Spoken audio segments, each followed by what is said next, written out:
We're doing serious business tonight.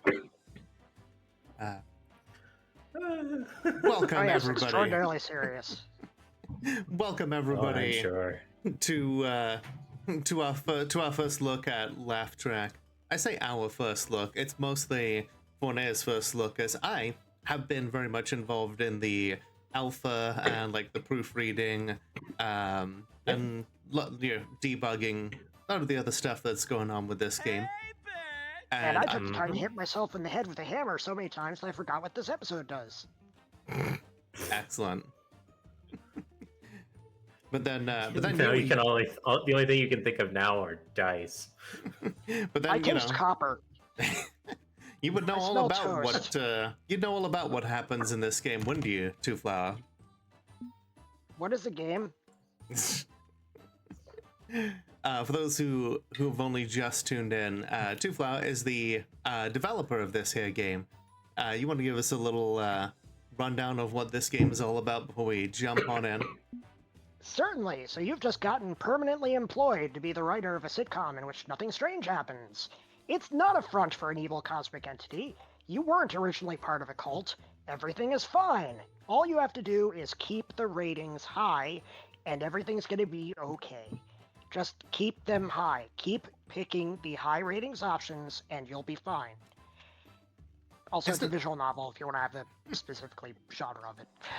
Isn't it funny that, like, despite all of the mind-bending horror, the idea of having steady, gainful employment in this year of our Lord 2025 is, means that it's not a deal breaker? Work is work. Exactly. Yeah. So, full disclosure before we jump into this, Forne and myself are both voice actors in this little game here, so take our opinions for what you will, try to guess which of the which of the characters we are as we get started. Now, this particular backdrop will look familiar to those of you who played Penny Larceny. Mm-hmm. I don't know what you're talking about. All of my games are completely standalone and don't have any connections to each other. This is a comedy. And this will continue for the next until you have a total of 23 of them. This is a comedy horror game. It may include obscene language and deal with triggering subjects such as mental illness, self-harm, violence, and bigotry. For full content warning, see fictionfactorygames.com/CW. Woo. Thanks for playing our demo. The full game releases January 2026 for free, thanks to the generous support of the Fiction Factory Games community. If you enjoy this game, please consider also playing Arcade Spirits or Penny Larceny. We'd love to do more free games in the future. And now, on with the story. Fun fact, that used to say thanks to the generous support of our Patreon backers, and I had to take that out because Steam doesn't like that. Oh, wow. You're not supposed to talk about the money site when you're playing a Steam game. Even though you don't charge any money for it on Steam. Nope. Unfortunately, there have been too many visual novels that are basically scams, where it's like, we're giving you the prologue for free on Steam, and then you have to go join our Patreon. Don't you love when some assholes ruin it for the rest of us? Womp womp. There is no out. There is only in. And you are in terrible danger. Wouldn't have it any other way. Mm-hmm. All right, so let's see here. The last thing we did was Shadow over Cyberspace. I played lead, you played supporting voices, so I suppose it's time for you to roll lead and me to do supporting voices. Yep, I was thinking that myself. I'm like, which of us, we had to think back over 6 months now? Yeah. Mm-hmm.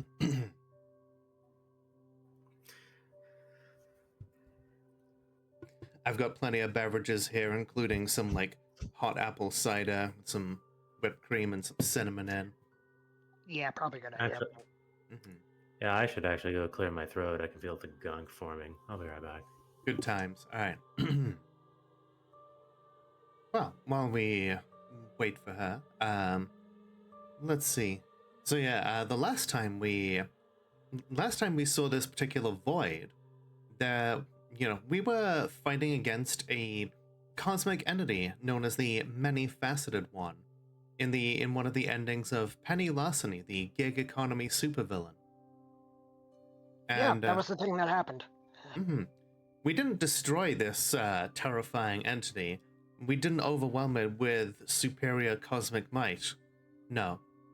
We managed to show it that from our perspective, the Many-Faceted One was merely a PNG in a folder on our computer, with no more power than any other graphics file on our computer.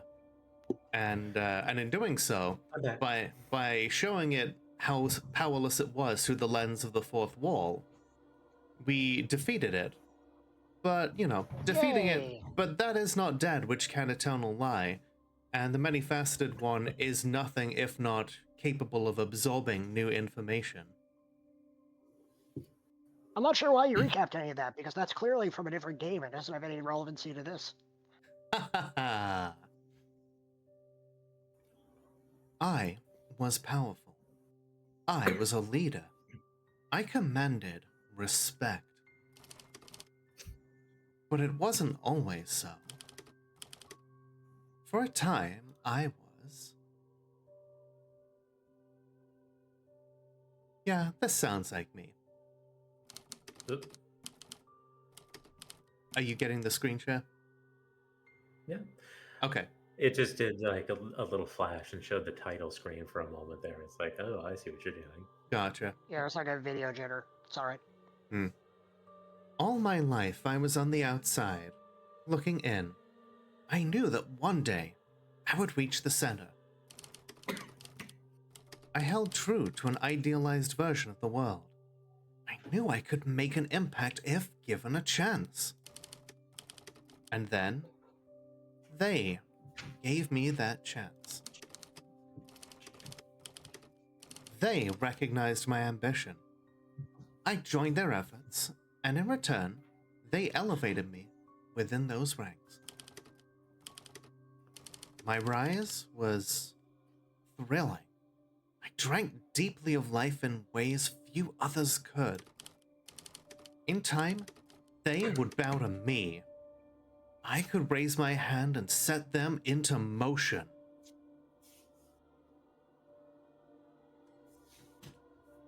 I used them to enact my will upon the world. I did my best to elevate and support them all. I had concerns about how they accrued their power. The first. What do you think? I, Go you for know, it, yeah. this is kind of me though. Fine. I showed gratitude and empathy, supporting them, trying to encourage equality rather than hierarchy. One day, they told me it was time to ascend to the highest rank.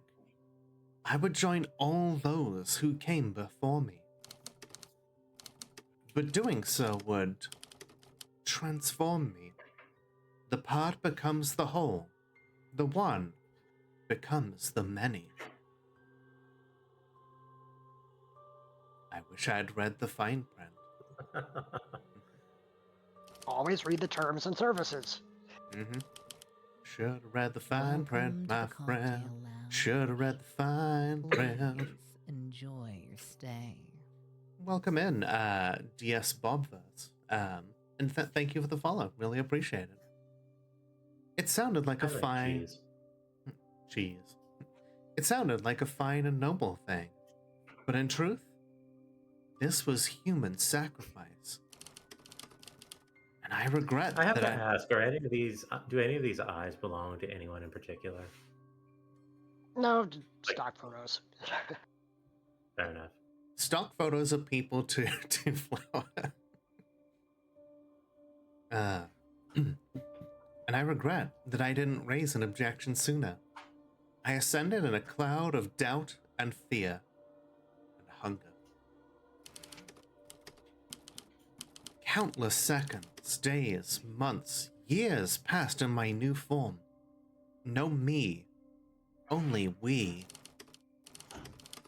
Until this day, when the many became the one again, I was given a new purpose. For my tragedy was about to become comedy. Very Greek. This very Samuel Beckett.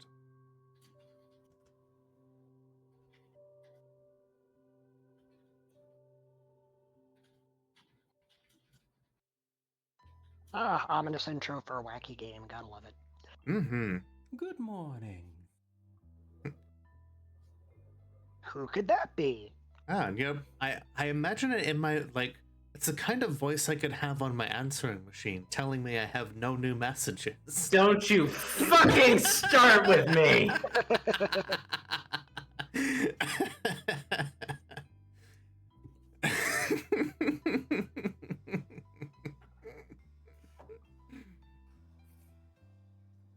It's a compliment. I know. Damn it.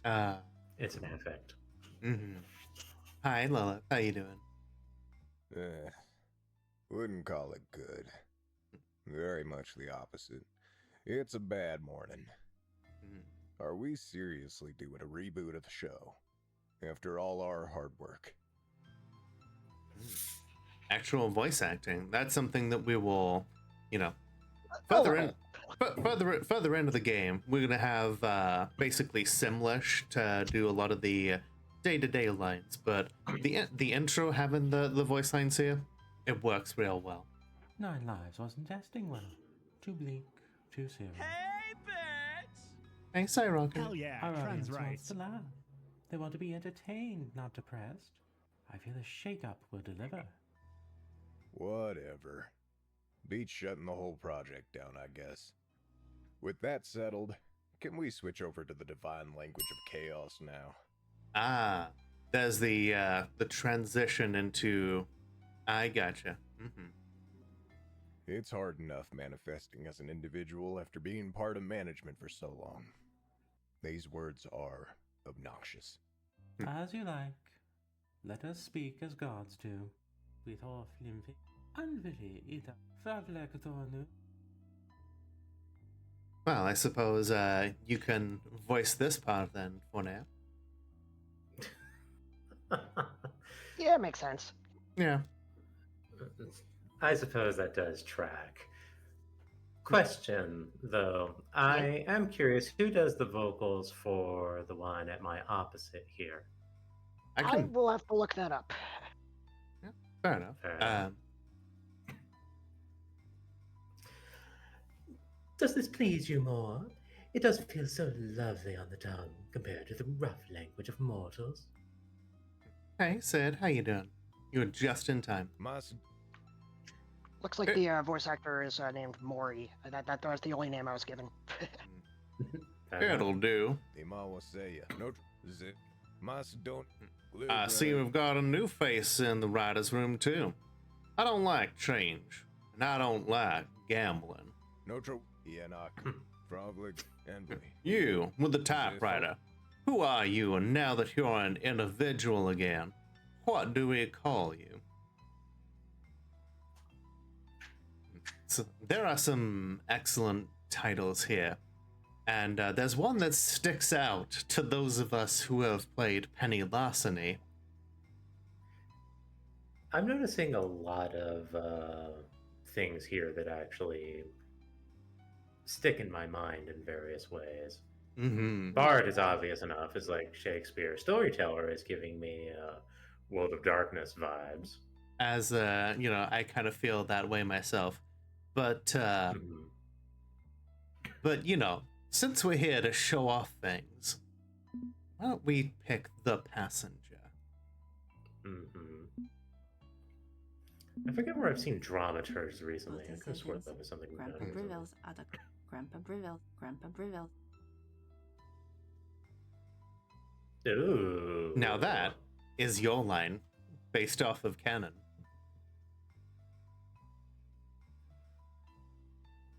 Oh, I see. Don't dip your hand too soon. They still think you're one and one alone. Pick something else and we'll talk later.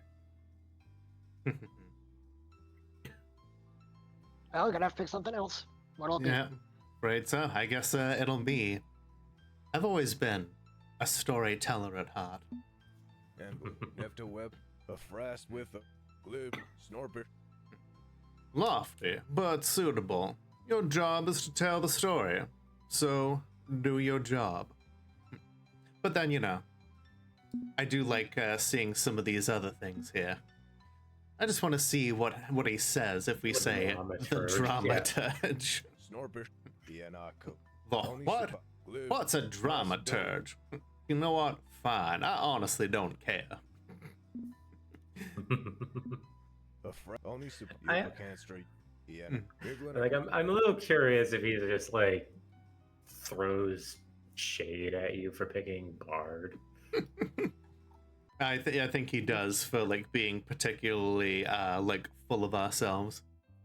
Yeah. Yeah, the director throws shade constantly. Yeah. But then, he is very much in the glassiest of glass houses, as we will find out. I must say, it is kind of a little darkly thrilling being on this side of the glass this time. Oh. Mhm.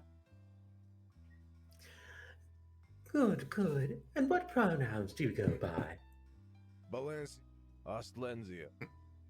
Dramaturge, as though like a spellcaster of drama, like a thaumaturge, but for drama. I'm pretty sure I've actually heard that somewhere yeah, recently, but I translates. can't place it. I'm not sure. Seriously? Pronouns? We're doing pronouns? Gender identity is critically important to the target audience. We lose that, we lose them. And by the target audience, I mean the target audience of this video game.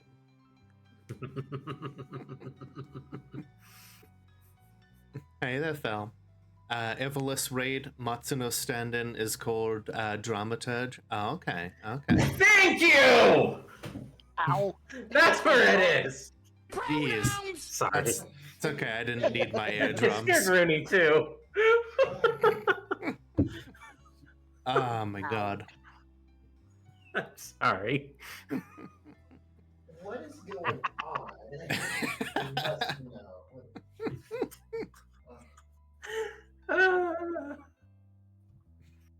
I think I'm turning purple. I mean, you're kind of already, but I'm blue. I'm not gonna bite my tongue real hard right now before I start singing it. Thank you, Jaunty.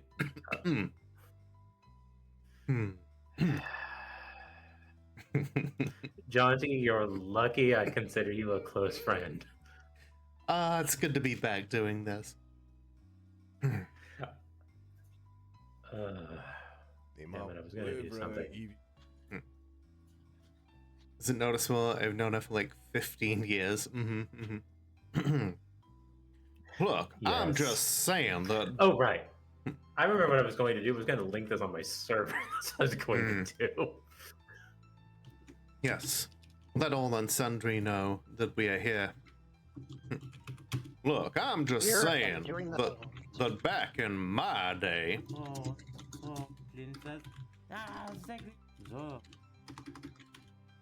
yeah, What I love is that there's like multiple different voice tones for each of the gibberish files. It's not just the same thing over and over.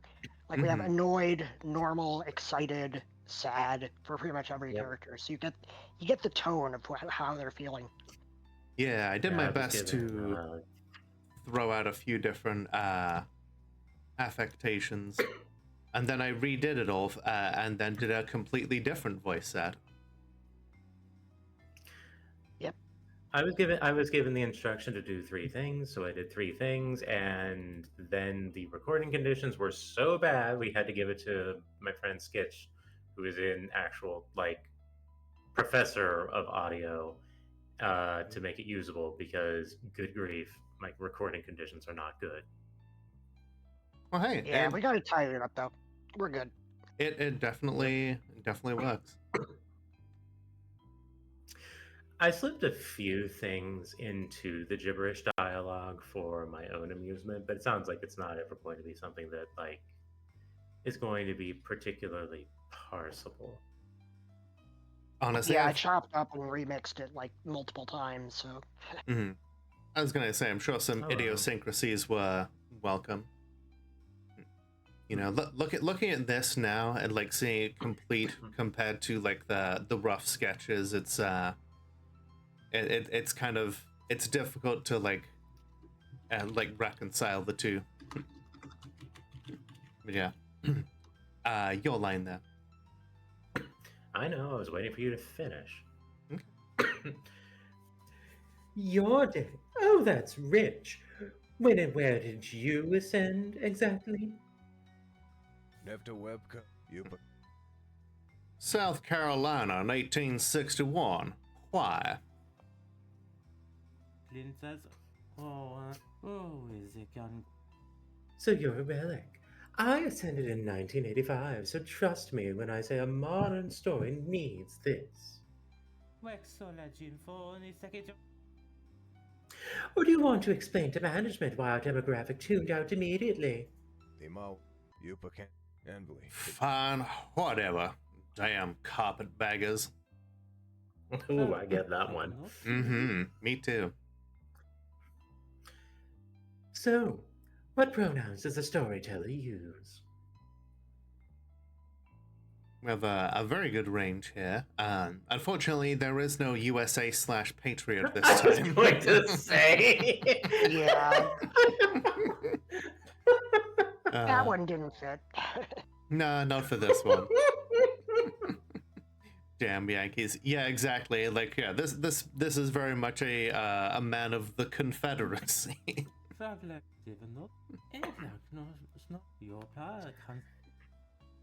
Oh, jeez.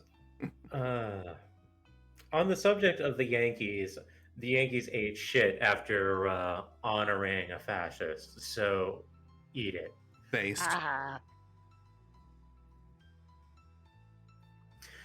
She heard. Very well. And would you prefer we mind our naughty language or relax our broadcast standards a bit? Nice reference there. Mm-hmm. Word. The reactions to each of these are funny, but I find it useful to. I feel like this is probably the most canon of the responses, having seen all of them.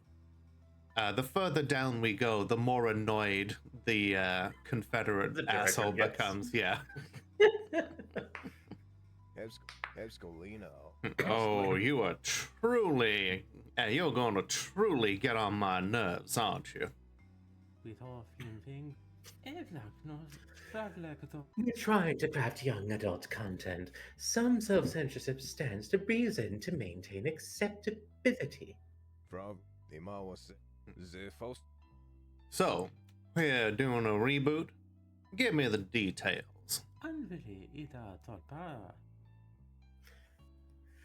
The new show is called Juno's World. We found a promising young girl for the lead role. She'll be the tie that binds them together, a perfect narrative fulcrum. A fresh Macedonicos. As the storyteller, your job is to actively shape our narrative, rewriting the script on the fly to maximize ratings. Macedonicos. Yupa can't straight. You're being given considerable power in this role. Don't take that for granted. You can be replaced.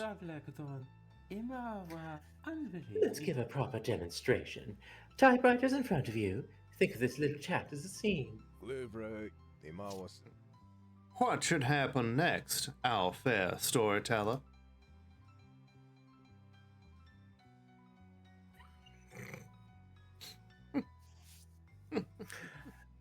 Okay, I know which one's the funny answer, but I know which one I actually want. Right, yeah. The middle one is just like, no, I'm not doing that. You know, you don't have that much power. Just ordered myself a present for the end of the year. Oh, that sounds lovely, Ari. Let's see what happens if he reveals an unforgivable secret. Yep. I told everyone she overdosed, but really, I needed to silence her. Ooh. She was lovely, young, and rising quickly, but also a threat to my position, so her sweet whispers had to cease. Mivlin, What? Ah, seems the storyteller is being a bit cheeky and testing the limits of her power. That's the right idea. You bend the story to your will. You make the puppets dance. Just try to pull the strings lightly. We don't want any more incidents to derail the show. Yupak, Nefta Webco, Snorpish Grandpa Briff. Agreed. Get a feel for how the scene is going, then adjust it carefully to ensure we hit our goals. Only a frast, only Comedy, tragedy, mishaps, misunderstandings, failure, chaos, suffering. That builds ratings. Think of like the average episode of Saved by the Bell or Friends.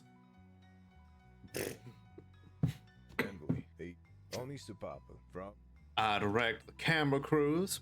The producer is our liaison with management. Are the puppets filled with sand and controlled by children? No, that's Pathologic that we're going to do on Wednesday. Spoilers if you've never played Pathologic, but okay. No trouble blim for a frast with a... And you guide the flow of the plot, wrangling our cast with your writing. If you're unhappy with the choices you made, I can roll the tape back for you at any time. Because that's just how Renpai works. Diegetic explanations. Yeah. You could also mash the page up key on that typewriter of yours, or roll the scroll upward. Same effect. I appreciate that. Absolutely. In contrast, if you're thrilled with your work, I can record a tape for you. Perhaps build a saved library of such majestic moments to recall later. Very, and yeah, very, very subtle but noticeable highlight of the save and load buttons here. I considered making it like stop and record like full VCR controls like in Arcade Spirits, but people like didn't quite know what that meant. I don't know why the save files from the original are still here. I did like oh god the folder. Spoilers. The folder's Let's get this bread. The folder's in a completely different location. I don't know how it's pulling the saves. It's the same index. It's the same index for the demo and the main game. Gotcha. So yeah, like that is what it used to look like. MS Paint, you know, you work with what you got. Yeah. A little behind the scenes here. I'm glad you have a library of such majestic moments to recall.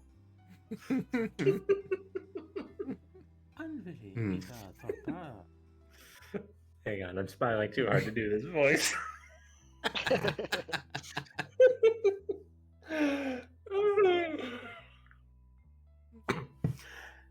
And you can always load a previous tape if you really want to switch things up.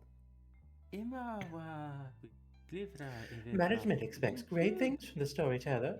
We're going to finally complete the experiment and hit our core demographic. Uh-huh. We'll see. At least I'm insulated against management's wrath. I'm just putting your ideas into action. I won't be the one shredded and cast into oblivion when the ratings tank. Let's at least attempt a positive attitude, shall we? Let us begin. Cue the opening sequence. Oh, hey, I recognize that TV. Brought to you by Gluttony Pops.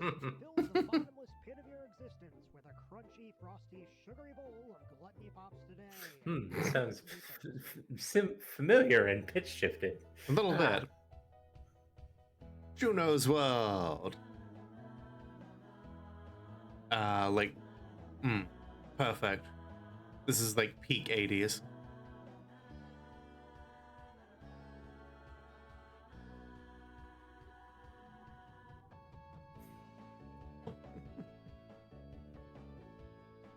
Rated by MFO Studios.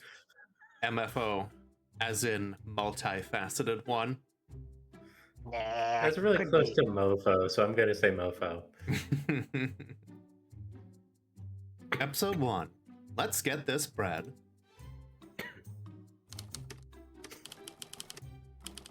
We see Juno walking to school alone. She narrates her thoughts to the audience. My name is Juno, and today is my first day at a new school. Golly! I hope you can keep that voice up. She talks a lot. Yeah, I was gonna say, like, pace yourself. That was not too stressful. I've been looking forward to this. New school, new friends, new beginnings. Now, folks, I'm gonna ask you to pay real close attention to the background because, coming up on the right-hand side, we have something that kind of stands out if you know where to look. We do? Yeah, like, I can see it pretty well, but, like, here, there's a little seam on the background here. And, you know, we already know that this is that this is just a show and that this is kind of a set. But, like, yeah, that there, makes it all the more obvious that this is simply a repeating background. Yeah, true. But, you know, given the particular media, like, I remember the temp art being even more obvious, but, you know, it's meant to be. At least it's meant to kind of stand out to us, the viewer. Oh, Cyrogony, that is not Iris' voice. No. Iris' voice is higher. Iris' voice is painful. I thought it was illegal in the USA for suburbs to have different styles of houses. It depends on the state. Good.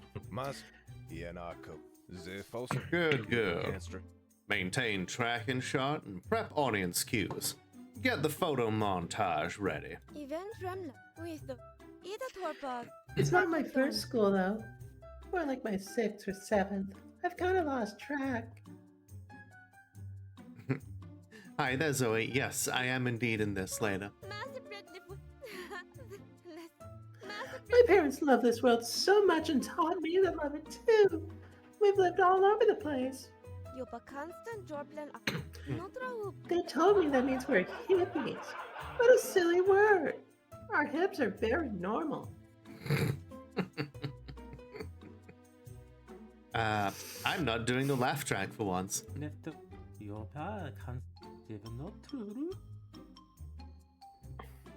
I'm saying nothing considering my model.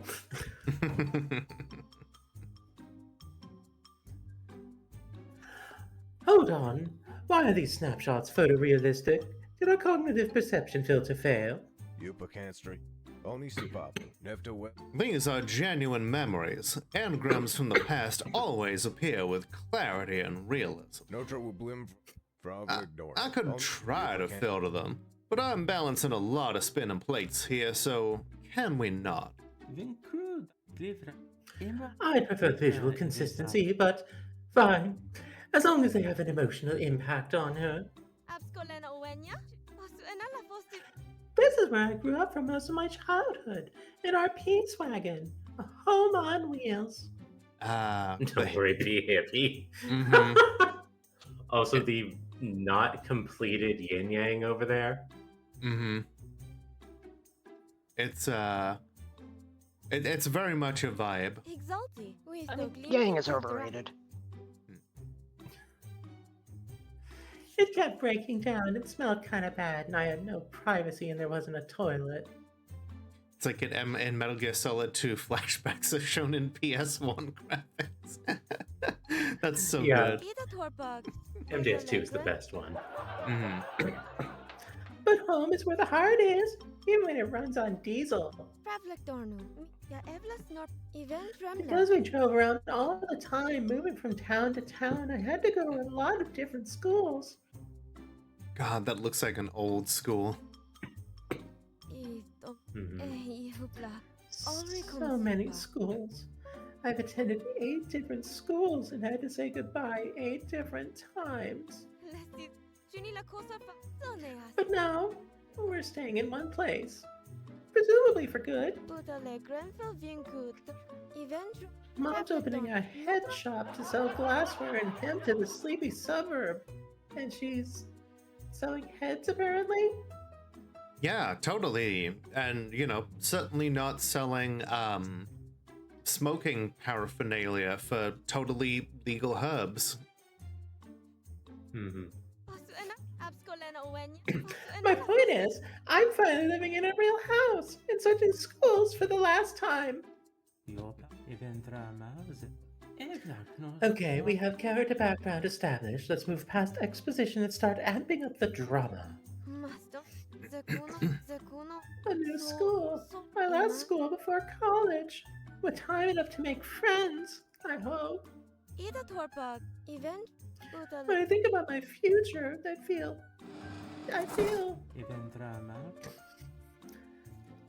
Time for the storyteller to step in. Mine for this rating's gold. What direction do we push Juno? And we are going to make our decision after the break. Oh boy. In the spirit of, you know, cable television. You know, it's that moment in time where we take a step away to take care of our biological needs. So we'll be right back after these messages. Karaoke, Master Boy. Is the plan you're looking for? In the case of nuclear or radiological fallout, people living around potential targets such as military bases and chemical plants may be advised to evacuate. Protection from radioactive fallout will require taking shelter in an underground area or in the middle of a large building. Fallout shelters can be any protected space where the walls and roof are thick and dense enough to absorb radiation. The more distance and time you put between you and the fallout particles, the better. After a radiological or nuclear fallout, you shouldn't leave your shelter until officials say so. The length of your stay can range from a day or 2 to 4 weeks, depending on the extent of the contamination. People who are allowed to come out of hiding may be evacuated.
All right, everybody, we are back.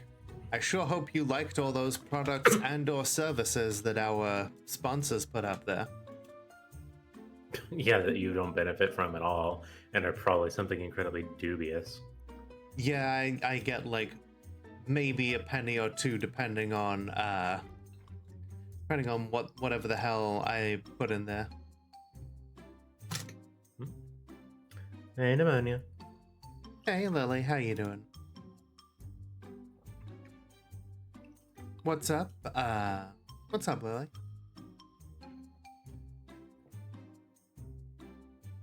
I suppose it depends, like, you know, I want to hold off on, like, any affirmation ones until later, perhaps. But yeah, so, with all of this, you know, this will certainly make for good ratings. Juno is dangerously overconfident about her future.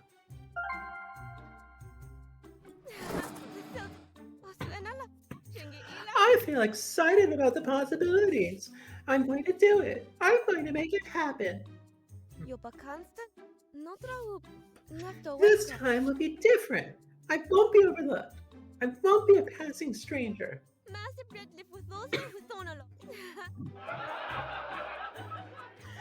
going to be the cool girl who's popular with everyone and friends with everybody, or die trying.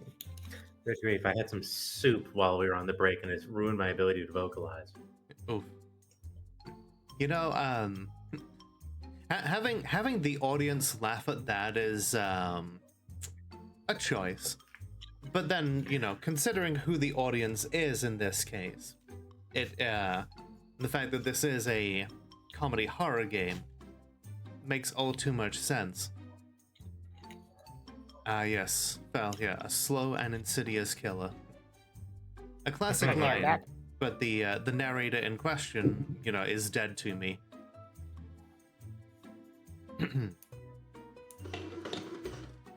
Juno will regret that. Excellent work. Set our expectations high so the fall is even funnier. I wonder what kind of people I'll meet in my new school. Don't worry, I'll be sure to take over a couple of the side characters here so you're not doing, like, literally everything. Oh, you mean like the one that's coming up, no doubt. Whatever made you think that? Maybe I've seen a bit of the script. Maybe I could find someone who teach me how to get along with people. A best friend forever.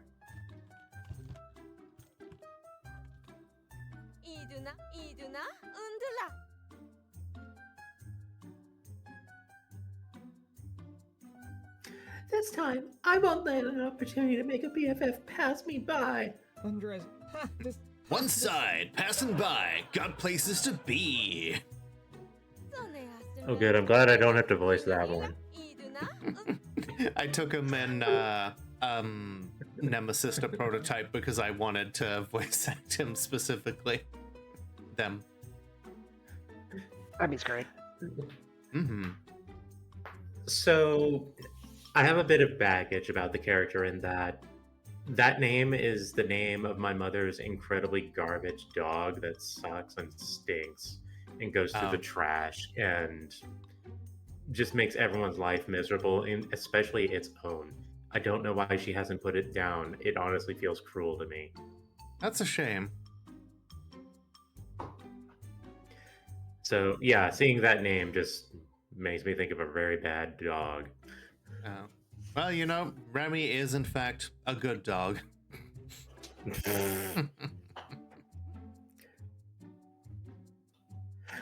Or maybe I'll be a really cool girl, like cooler than cool, and learn her ways of coolness.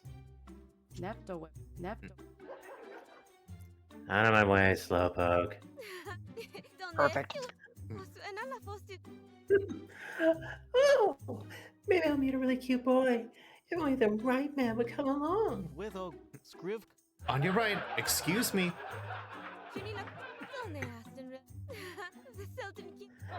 Golly, I better keep my eyes open when I let opportunities like that slide on by. Also, don't think I didn't notice the fucking Captain America reference in there. Yeah.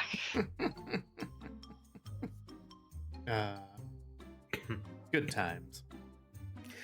New school, new me. Everything's gonna be great now, forever. High school. Mhm. With the 11-starred flag. I love the I love the artwork for it, and I remember when it was the temporary art was like an actual school, and I was like, is this school like significant in any way? I was just like, no, it's just a placeholder. I got the poster on the right. Yeah, it had like a horse statue and everything. An apple a day stops forest fires. What? Oh. Yeah, the art direction for the school is that all the posters are sort of vague and wrong. Mm-hmm. Let's see.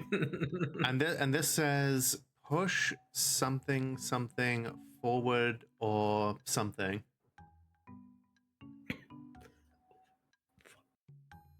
I cannot read that. That's nothing. Fair enough. Hey there, Tara. I want like a poll door that says push was never an option. Hey Tara, how you doing? Yeah, the leader of Antifa, Steve Rogers. Yes. Interior classroom. We see Juno standing at the head of the class as the teacher introduces her. Listen up, class. As of today, we have a new student joining Homeroom 2C. Not only did I know you were playing this character, I knew you were going to do this fucking voice as soon as I saw the build of the teacher. Of course. I knew you were going to do your chain smoker voice. I had a different voice in mind, but when I saw the artwork, I was like, no, this requires requires him to be like an 80-year-old chain smoker. I don't know what the name of the woman who does the voice that I had in my head when like I started doing the voice for the producer.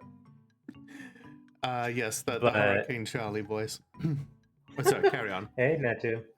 Yeah, I don't know the name of the inspiration for the vocals I was doing. Like, I remember like shows that exist for like one episode from when I was a kid, and like there was this lady who just had a voice that was at the same time over the top, but also sounded like in her 40s and trying to be like more excited than she really should be.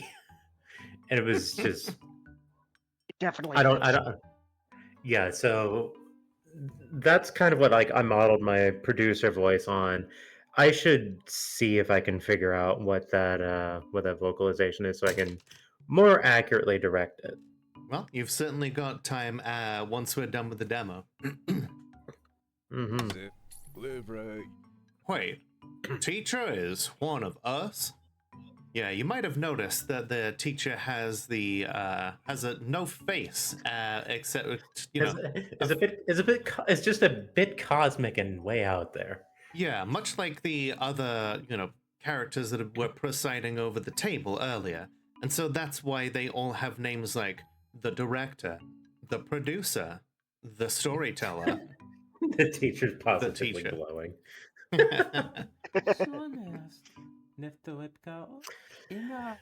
We only have 4 actual cast members. Every other character is from management. Saves budget. Now, let's continue cranking up the heat on our main character. Not every script decision provides a noteworthy ratings boost, but it's still got to tweak the narrative as we go.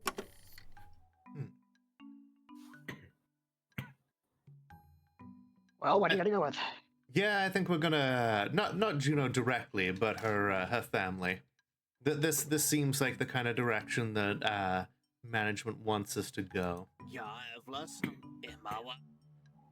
This is Juno Margaret Ann Toplowski Jr., your new classmate.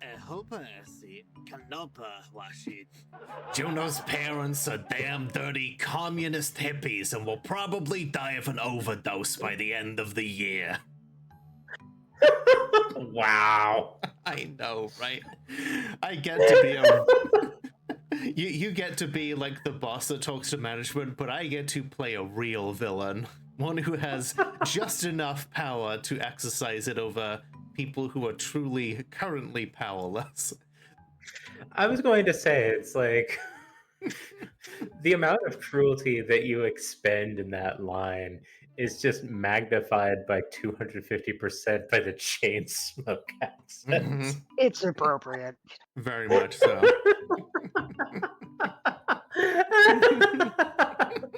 Meanwhile, me over here having drow energy, like, oh yeah, I'm pulling strings, and I'm an absolutely unscrupulous backstabber. Hi, I'm pretty.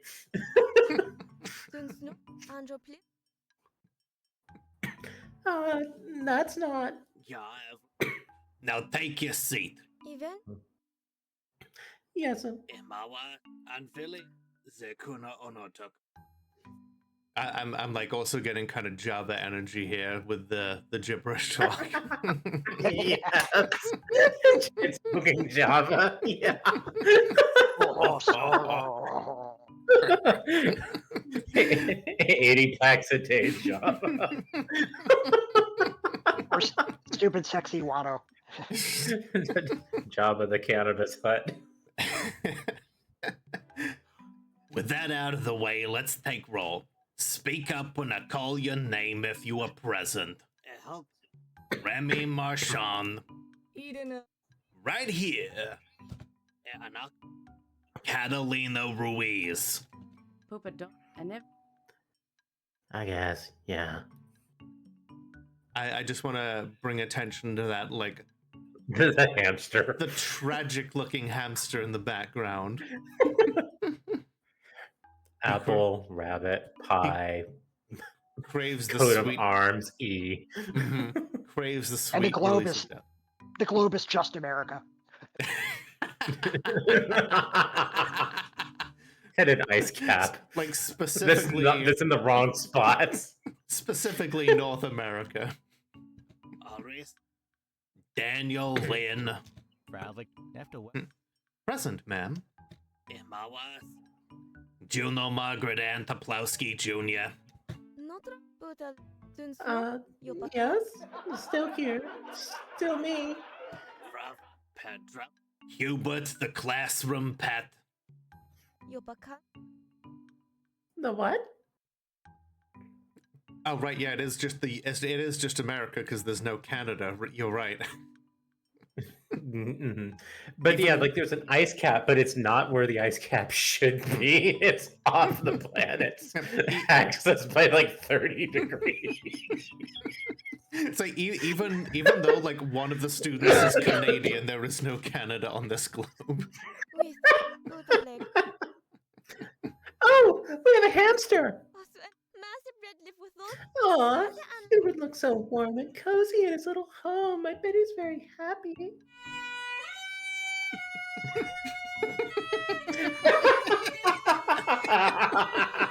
What's going on this fucking... Forsaken me.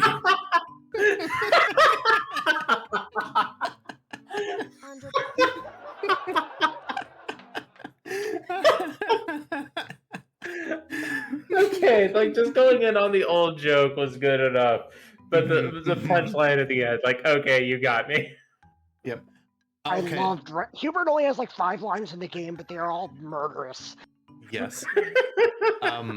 Okay. So happy. Okay, so now we can read what it says. Have a nice period of time. Hi there, Callista. How you doing? Chekhov's hamster. Yeah, he's gonna come in handy later on when the group needs to like break out of something. So literally, like, I asked the background artist to draw a classroom hamster pet, and that's what I said. Like, sad and against the bars, it feels appropriate. And I was like, that is so adorable. I need to write an entire episode about this character. Hell yeah. So yeah, there's a Hubert-focused episode later on. I love Excellent. By the way, I like the like the squished beanball blackboard eraser over there. Like, what even is that? I mean, it's the eraser orb. Right? It kind of looks like an ice cream The orb sandwich. racer, if you will. It's like it's an Oreo eraser. Sometimes I got a snack in the middle of class. Skittleswitch, thank you very much for the biddies and the first time chat, and also thank you for the follow. Really appreciate you. We're in the middle of a brand new game for Nextfest. Oh, all right. Can you refund the scrungly dude? I'm not doing that for the debut of this. See, with that out of the way, let's begin the homeroom proper. Zelda's biting my fingies. Perfect honored and extend your right arm and repeat after me, class. Not that high, you know. Okay, yo, maybe, depending on what happens in America in 2025. That's literally what I was going for. Okay, yeah, it's the Pledge of Allegiance in the 1950s. Look it up, everybody. Look at your nation's history and be uncomfortable. God, you know, when you say it that way, Too Flowered, like, is this game like a little subtly political? No, it's just a wacky horror game. There's nothing political about it. It's just horror, you know. It's just monsters and. Ooh. Oh, okay. Yeah, would you say that you are in fact not a brand risk? No, I wouldn't say that. Never. You wouldn't say that. Okay then. No. Shit, a hype train? How am I getting a hype train off of 5 bits? That's insane. Thank you, everyone. Politics. What's that doing? I like how it's like hype train 0%. It's like I didn't know it could do that. Right? I mean, they're desperate. I too am desperate. I need money. Me too. I swear allegiance to the flag and the President of the United States of America. I don't think that's how that goes, but okay. Yeah. But you never know in the next few years. Thank you for the bit, Zach. Scully. 3-eyed believe cat. My favorite is A Winner Is You. Reference to the old like Genesis wrestling game whose title currently eludes me. We also have a real ball, improbable looking sports ball, which looks like a weird fusion of like English football and American football. Yeah. It's basically both footballs in one. It's a football. It's a football. Oh god, look at the trophies. I just noticed the trophies. I've been looking at this image so much. Like hockey stick raised high, cheerleader with nunchucks. The Thinker. I like the badminton and the golf tee. Yeah, the shuttlecock on the golf tee. Yeah, the badminton bird. Mm-hmm. It's just that was it. Like 1986's pro wrestling on the NES. Yeah, it was A Winner Is You, and that was the inspiration for the tagline of Kingdom of Loathings, and Adventurer Is You.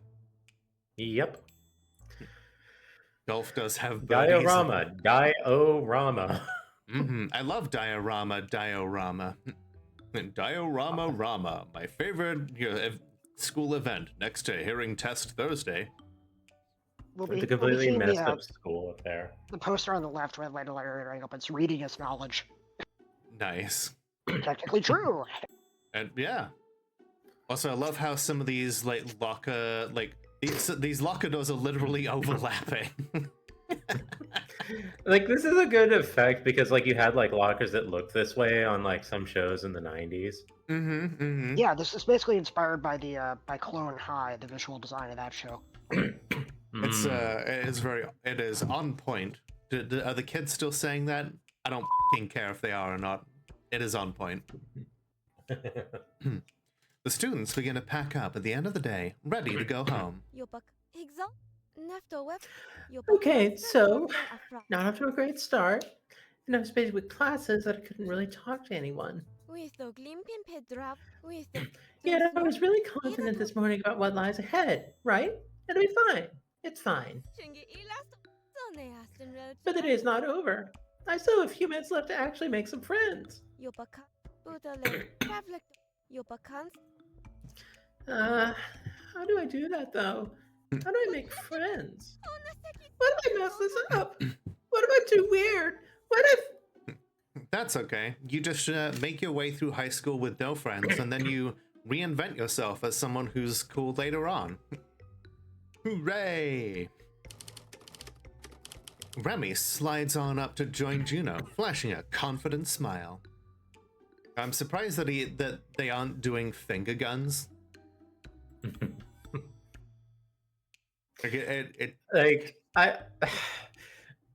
So you remember how Zapper had like the holsters and on the harness that was supposed to have like light gun holsters? I kind of wish that this individual just had like finger guns in like the belt of the pants. Yes. Hey, Juno! It's Juno, right? Want to be friends? Juno, a quiet friend. Oh, golly, that was easy. Cat trails behind Remy, entering with a bit less enthusiasm. Yeah, you may want to think twice about that. Cat gives me big, like, Daria vibes. If Daria went goth. It probably doesn't surprise anyone that Cat is my favorite design of everyone in this. No, not in the slightest. Cat tugs her hood back and shakes out her hair a little, as if to shake no as well. Being friends with us means we're your only friends. We're the class freaks.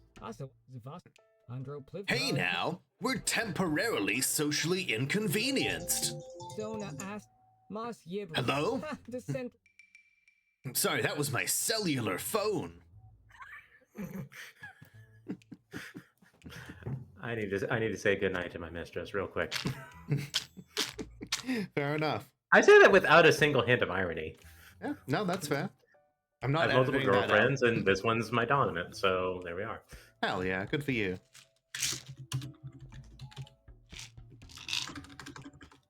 Gives me a moment to chug my meds. Remember to take your meds, folks, and also drink water and stretch. Yes. Stay in milk, don't do school, eat your drugs. Stay in milk. When the artist was giving me the early art for Cat, they gave me Cat without arms and legs. It was like Meeple Cat.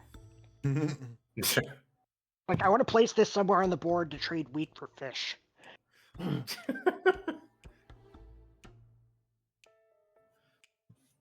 Our ship will come in. This too shall pass. Every dog has their day.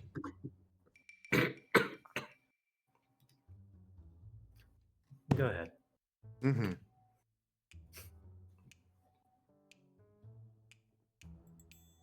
Don't mind me just swallowing the next load of meds.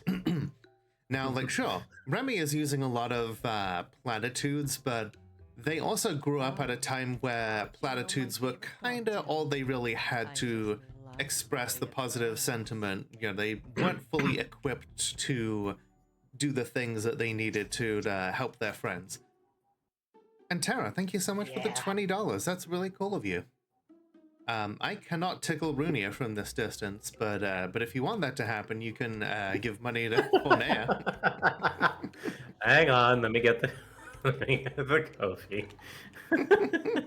Yes, feel free to plug it, and Tufla, why not plug your Patreon while we're at it. I'd rather they give you two the money. Fair enough. And if you're watching this on YouTube, you know, like, subscribe, leave cool comments. You know, tell me about your favorite Yu-Gi-Oh card. You know, or even if you don't have one. Post your worst, most terrifying fear in the comments below. Excellent. Post what times of day you're most vulnerable. Post where the windows are on your house. Don't do that.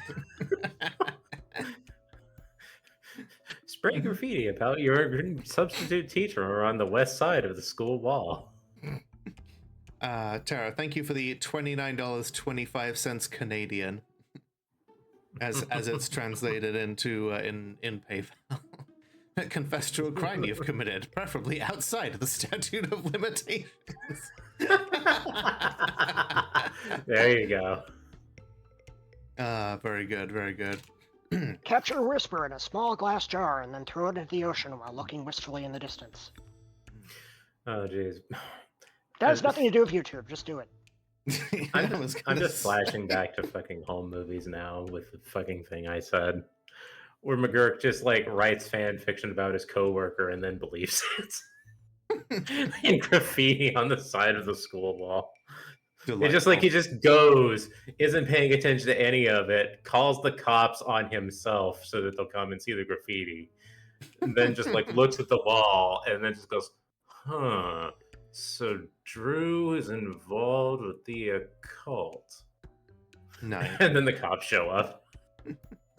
And yes, if you want to support Two Flower, FictionFactoryGames.com has links to all of the, you know, previous games that they've made. You know, the ones that cost money and the ones that don't. The ones that do cost money are very reasonably priced and help to fund the ones that are free. That's right, Lola. Consider it an investment in future games. Where we'll probably do vocalizations there too. Exactly. Warning, legally not investment. This is not financial advice. I have financial advice. Give me money. Hey.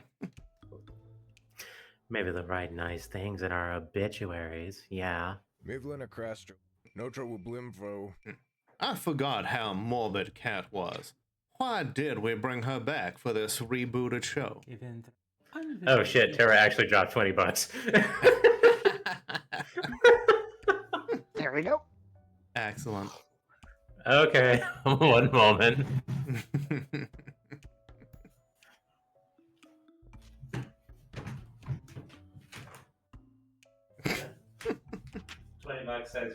But I do like how they managed to get all of the possible letters for school, but like through the elements of the periodic table.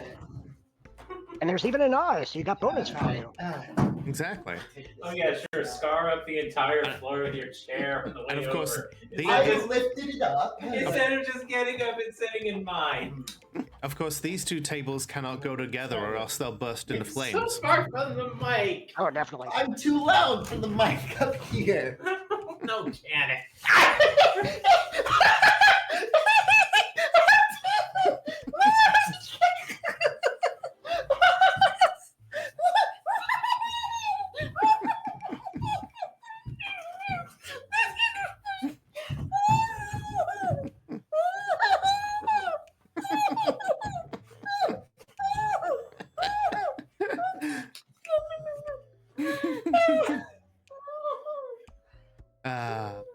$20 well spent. I hope you enjoyed that. Oh, yes.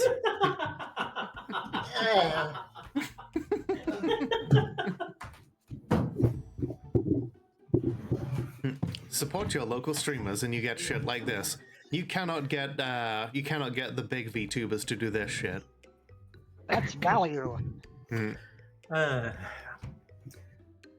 So for those who are not familiar, that is Runia, who is the human changeling witch from the world of Galarian, and also my girlfriend and my submissive. Last seen playing Starfinder on twitch.tv/RuniaTheWitch. Yep, she's been going over ancestries and the histories thereof for Starfinder 2nd edition. She does do a great job of narrating those books. All Yep, I right. have to just step away from it. I'll be right back. Keep going. Oh, okay. And back to this. Sounds good. Oh, hold up. Ari says, let's see, I swear the background music of this game makes me think my phone alarm is going off. Oh. Huh. Sounds of ticklish violence in the distance. It wasn't all that distant. Yeah, it was about like 1.5 feet from the mic, but the mic is also aimed down as opposed to forward. So, you know. Fair enough.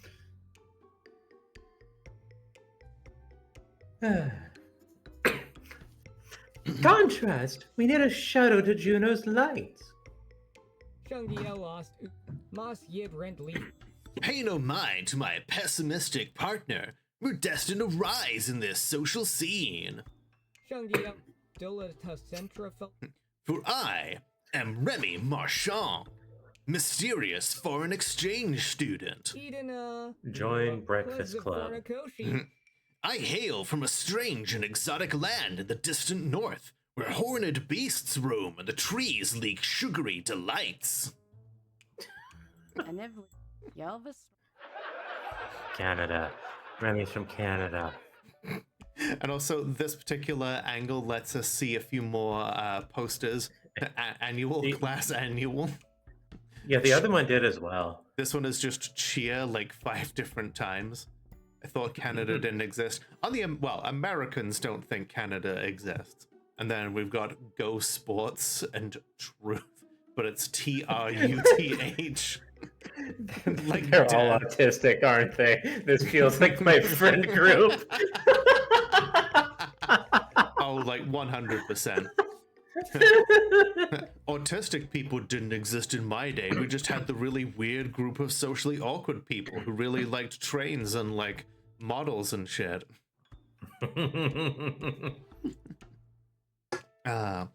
So you had a nosy guy read your shirt and then stopped smiling and talking. What does your shirt say, Sid? I was not born to work, retire, and die. I was born to brood, wear a lot of black, and eventually become a feared poltergeist. That's a great shirt. 11 out of 10. Yeah, well, I'm also a strange and ethereal entity, a being neither male nor female, beyond petty pleasures of the flesh. Non-binary, they, them, and ace arrow. Cat, you're really not helping me look cool. Also, I just want to flash back for a moment here. We've got we have the ace arrow non-binary pride pin, and then the Canada flag, and then just like the have a nice day type smiley. Oh no, the spell. Okay, I want to call Cat's line here. Okay. That's because you're not cool. Nope. You don't want to be cool. Stuff some ice down your pants. Not my job. I like the pineapple. Right. As opposed to an apple. It's very prickly, just like her. Pineapple, the fruit that eats you back, and therefore the best one. Point is, I'm incredibly interesting, and you should be friends with me, strange hippie girl. Okay, we've been letting them chatter freely enough. Let's steer this conversation a little.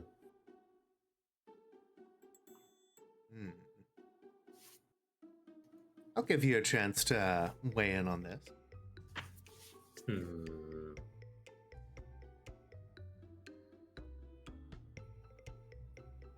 Yeah, pineapple is a feisty fruit.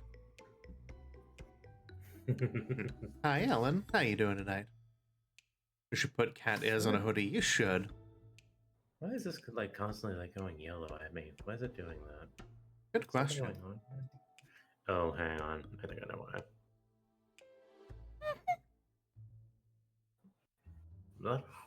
Was that a horn?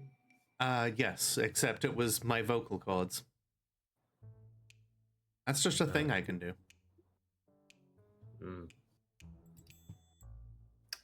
I got it. The model got all discombobulated. Pineapple, the thing that goes on pizza. Oh, did YouTube Studio actually crash?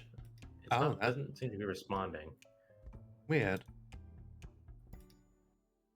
Does seem to be kind of frozen on your end. Yeah, that's kind of why I was like, what the hell's going on? And now it's like not even coming up. So yeah, you know what? One moment, emergency maneuver. Oh, okay.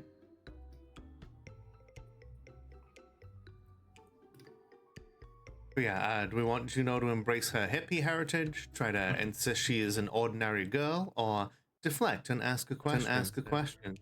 There we go, streamception. Wow. Oh no, I can hear myself there. Okay, maybe not. No, that does not work. Oh dear. Okay. Chat can what still can see I you, so it's show? fine. But yeah, let's see. Huh, interesting. Sid says, Well, all right then. Deflection. What do you? Jaunty says deflection. Okay. How did this go? How did this phrase into this again? I'm back. Welcome back. Yeah. Can Remy, you just rewind it real quick? Remy called Juno like a strange hippie girl. Gotcha.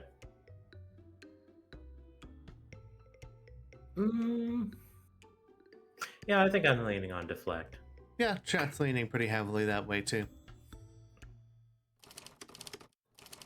Juno tries to peer around Remy to get a better look at Cat. And who wouldn't? I don't blame you.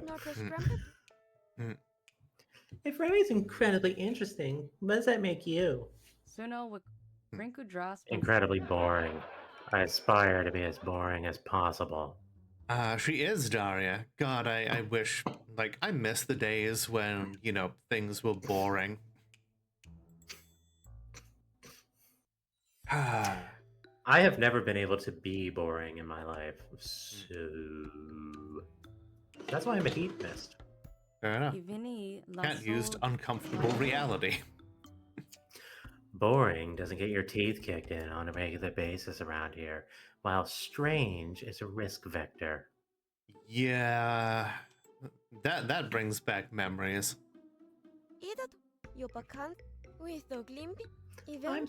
I'm not strange. I'm really not strange at all. I'm perfectly normal. Clever Evie Fravon. You're certainly not dressed like a typical Woodstock burnout. No.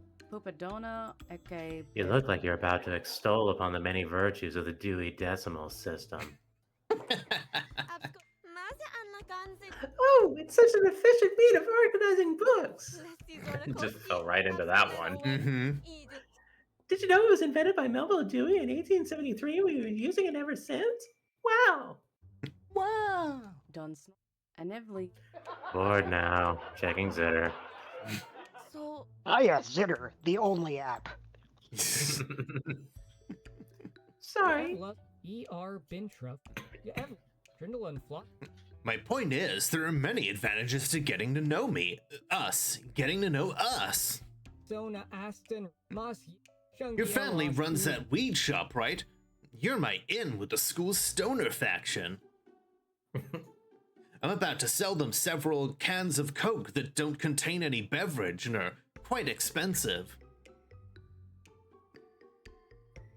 I'm shaking my head so hard right now. That was literally my first experience of like coming to America back in like the early 2000s and going to a store that doesn't exist anymore, and I'm just like, huh, why is this can of Coke $10? Oh, you unscrew it and inside is your weed.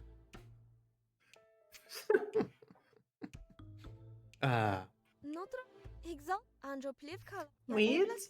No, it's not gardening supplies. She sells hemp clothes and glass sculptures. Also wonder pop. Which are used for. I don't know, but they sell really well. Enough that we can finally settle down and buy a house, one without wheels. Winners don't use trucks. Remy, the only reason you want an in with the stoners is because you flopped with everyone else. Pupadona, Radlik Dornu. The sports team can't take you, the fashion club thinks you dress like a lumberjack, and you're not geeky enough for the nerds. Zavasto Branish.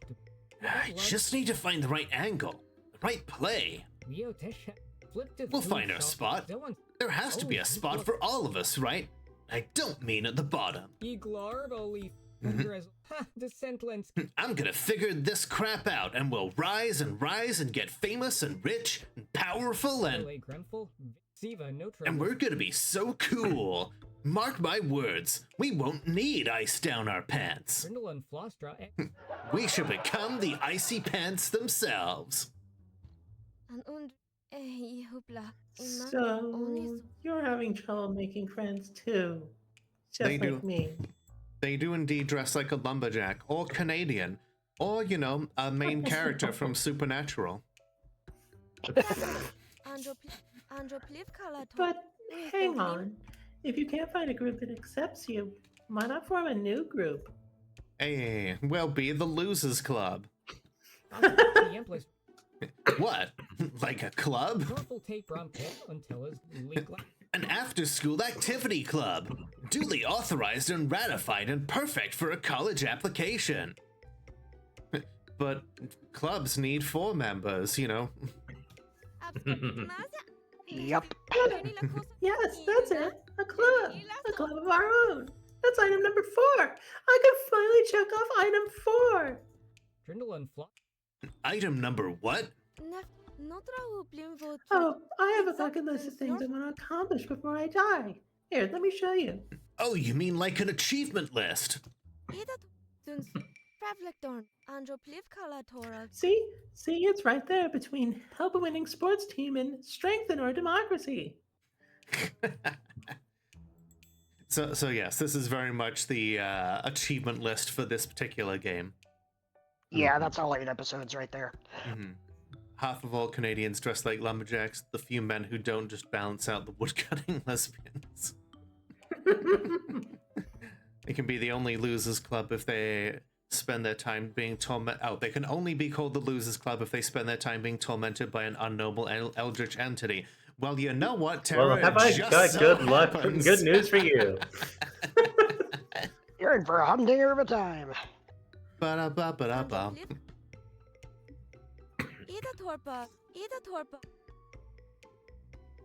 We can make our own school club, just the 3 of us. Doesn't that sound like a lot of fun?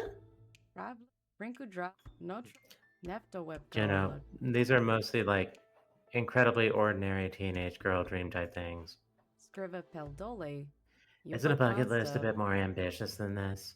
Or at least looking beyond your high school years? I try to keep it reasonable and manageable goals, you know? Just in case. Oh no, that's dark. That is. I think it's a great plan of action. Get out there, make it happen, do the thing. Juno, your dreams are coming true starting today. We're forming an after-school activity club. Oh boy! Meh. So, question is, what kind of a club are we making? Ideally, one that'll draw in new members. This is about connections, people power. If we can trick someone popular into hanging out with us, we'll be made. We should start a literature club.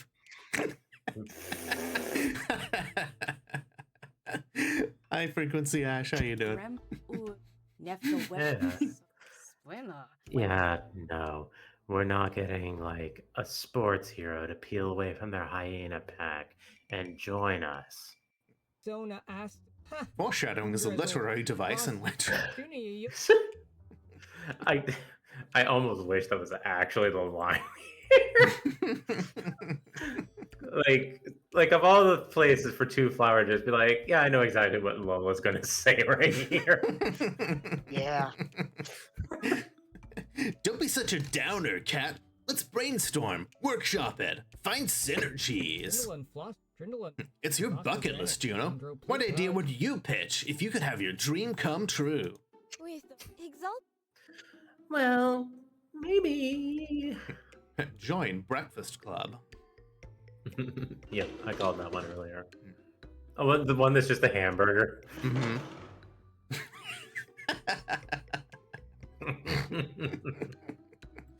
We've got some good examples here, and you know what? I kind of have to. There are 3 choices, so you know. A literature club. We can write poems and read books and stuff, even manga. Manga is literature. Petrovic just My poetry scares people. Nefto whip Glibber. I don't see why, though. I guess art is too subjective. Didn't you write a poem called Ode to a Dead Body Found in a Freezing Cold Alley one winter morning? It's a metaphor. A metaphor for a dead body found in a freezing cold alley one winter morning, see? Subjective. That also is some foreshadowing to her own backstory. Right. Okay, not that. Definitely not that. How about...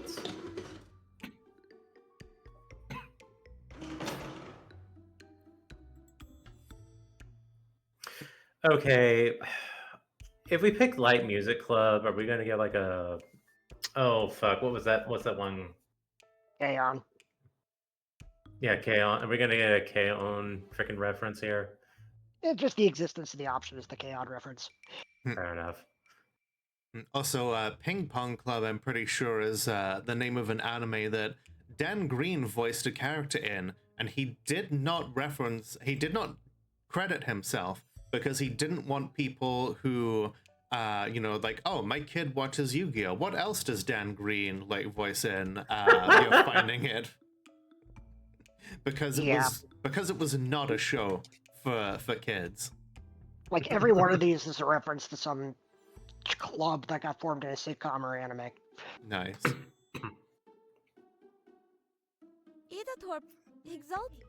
Ping Pong Club! Table tennis, the sport of kings. It's like tennis in miniature. And it's not like that... Oh, Christ, what do they even call it? What do they call it? Pickleball, that's what it is. Like that fucking shit. For legal reasons, I'm no longer allowed to participate in or become involved with sporting events. There was a court order after I tried to set up an interprovincial gambling ring back in primary school. Wow. If someone called Big Nose Tony comes looking for me, my name is Lars Gerhardt and I was never here. Okay, well, in that case, what about... Second time you've heard pickleball mentioned today. It's very popular here in the Midwest. In the city I grew up in, for the most part, like where my parents live currently, like there is a tennis court. The left side of the two, there's 2 courts. The left one just has 2 fucking pickleball like mini setups where you should be able to play tennis. I hate it. I mean, it's basically tennis for people who don't want to move around as much or hit a ball as hard. So people who suck. Yeah, we also got like yank out an actual tennis court to make a pickleball court. Do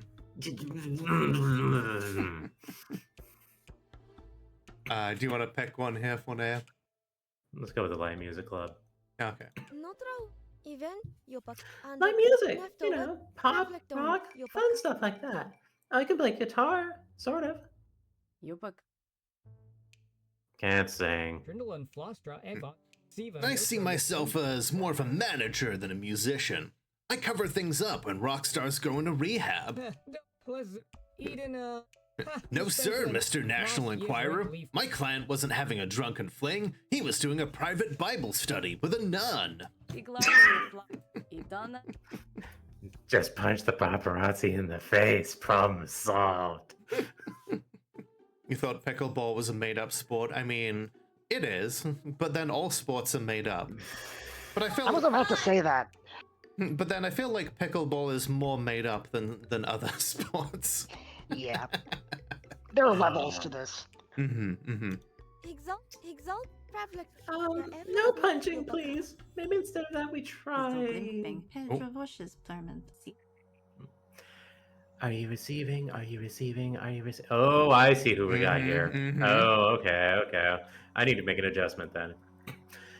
Are you receiving? Are you receiving? Are you receiving? Are you receiving? Are you receiving? Are you receiving? Are you... So that was not in any of the alphas that I played. So I do appreciate the way this silhouetting occurs. Makes her hair look like tentacles. And it gives her her like goggles very like anime shine kind of effect there. Is this a new character? Oh, I know. What about a queer club? I haven't seen any pride flags around the school. It's okay to say queer if the acronym is getting too long, and you know, I'm fine with that. We took back queer as a slur from the enemy, you know, years back, and I don't care who says otherwise. Here. Indeed. I mean, I'm a polyamorous bisexual and living my best life, so maybe we can raise awareness of diversity issues. Nice little you know, insert that you know, point out that, hey, you know, if you want to have romance with you know, either of the, you know, love interest or friend characters, or with both of them, then that is completely in the cards. It is a possibility that you can have. Here, I'm queer, my joint pain is moderate to severe. Yeah, that's me. That's me. Like, I've literally never heard anybody say that their pain is moderate to severe outside of a drug commercial. I like Ari's statement. I'm so fucking queer. It's a surprise I don't have scoliosis. Excellent. There is a deeply uncomfortable pause as Remy and Kat exchange uneasy glances. And we're gonna find out what those uneasy glances are all about in a couple of minutes, because we're coming up to our usual time where we do our bio breaks and everything. So I suggest everybody, you know, see to their physical needs. And we'll be right back after these messages.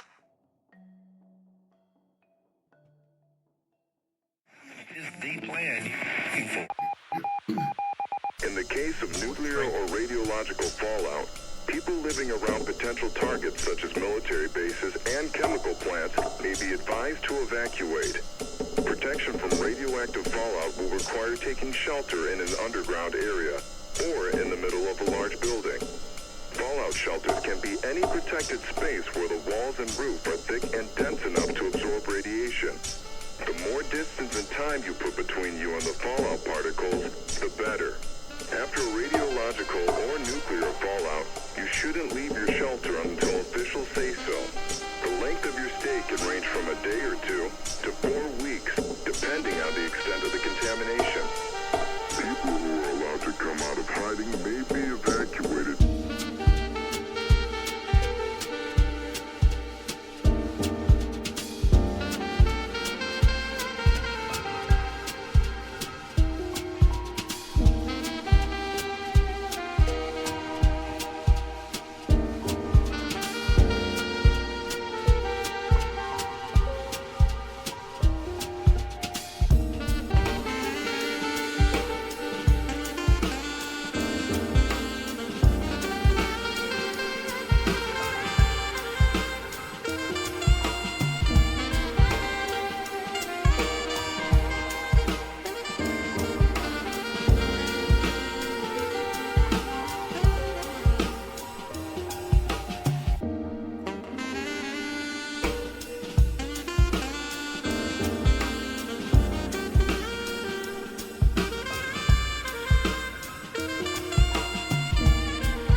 All right, everyone.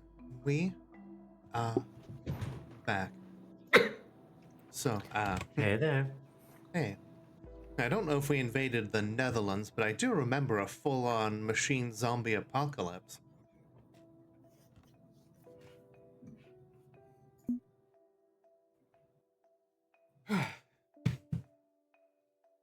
I've missed doing this.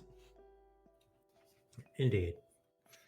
It has been delightful to do this again. Mhm. All right. Just take a little sip here. So I imagine the game is probably going to get into it. Mm-hmm. It's like, okay, so Juno looks, like, Western European / typical North American Caucasian. Mm-hmm. He's Canadian. That other individual whose name I've not caught, the big muscle one, Daniel. seems to be of, yeah, that one. Lin. Seems to be of Asian descent. Yeah, I believe Vietnamese. And Yes. yes, Yeah. yeah, Daniel is Vietnamese, and we will get it, and we'll get into that in a future episode. It I'm over here like looking deeply uncomfortable. Oh, I have no doubt. I'm just over here like wondering what Kat's heritage is, and I'm just trying to like piece it together. Her last name is Ruiz, so assuming. Yeah, Kat's Latina. Gotcha. I didn't remember the surnames because they're not visible constantly. I was thinking that she did seem to have, like something around that, but I was also thinking could be like indigenous North American native. Kat and Daniel's heritage, and even like Remy's and Juno's for that matter, plays very heavily into the story as we go because, well, you'll see. Yes. Oh, I have no doubts because this is the 80s. Things are awful in the 80s. Oh, it's not the You're 80s. not white. No, it's 20. Okay. The producers from the 80s. Let's put it that way. Yeah, that's true. It's 20XX, and we'll get into that more as we go. There was a deeply uncomfortable pause as Remy and Kat exchange uneasy glances. Smartphones in the 80s? No, it's 20XX. What? What's wrong? Scriva Peldol. Untila Zauli Glam. You don't want to use the D word. It's banned by executive order from the school district. Yeah, this was written kind of late 2024. I got real angry. Got kind of predictive in some ways and not in some others, We're out there doing our best. Trust me, I remember the Blue Sky posts. It's like those shows like Riverdale where it can't decide if it's the 1950s, 1980s, or 2020s. That's the problem with pretty much. The thing with shows like Riverdale is it wants to capture the 1950s audience, but it can no longer do the 1950s because like not everyone can relate to it. The people who can relate to it are a dying demographic. Ash, what the fuck are you asking me? No clue. So, fun fact about the timing of when I wrote this, I started writing this in January of this year. I was really angry. I was really angry, and I decided, you know what? Yeah, okay, we're going there. Yeah. I get You it. should be. We should all be angry. Yeah. Also, I was just like quickly scrolling Blue Sky and I saw a picture of like some of the people in the Portland inflatable frog costumes with the Exodus 826 on there. But if you refuse to let them go, I will plague your whole country with frogs. The frogs shall come upon you and upon your people and upon all your officials. Nice. Anyway. I heard that the Pope has actually been getting in on like saying, hey, yeah, the president sucks. Resist them. Call them out. Surprisingly based.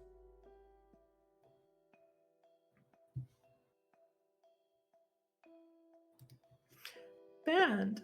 Why? Uzeg Grem. Because Leftons. Welcome to modern society, Juno. They've already gone through the purge. Only loyalists remain. You want that kind of stuff, and you're putting a target on your back. And school admins won't do a damn thing about it. I got out as a lesbian last year, and now my locker's a prankster death trap. I don't dare open it. What? But that's... No, that can't be allowed. That's bullying, right? Yeah, no, yeah. Forget it, Juno. It's high school. Time to toss your ideas of what is and is not allowed. Like Solage info. Only reason I'm allowed to be non-binary and ace is because I'm a weirdo foreign exchange student. We're freaks, remember? All of us. Oh, with off limping. This is bad. We're trying to entertain, not depress our audience. Quickly, interrupt them. Introduce something funny. Oh boy, it's time to raise the ratings again and again and again. Yeah. So what you gonna do? Oh, gotta raise them. All right. Gotta raise the ratings. I am the completely alien and strange culture of Canada. I refuse to raise the ratings on this one. I thoroughly investigated what would happen in both instances because I'm a good alpha tester. Two Flowers DMs are full of many, many corrections and but also many praises on like the artistic directions and recognition of like, I see where you were going with this and the emotions you were attempting to convey and the level of success with which he was conveying them. Indeed, it's been invaluably helpful. Thank you.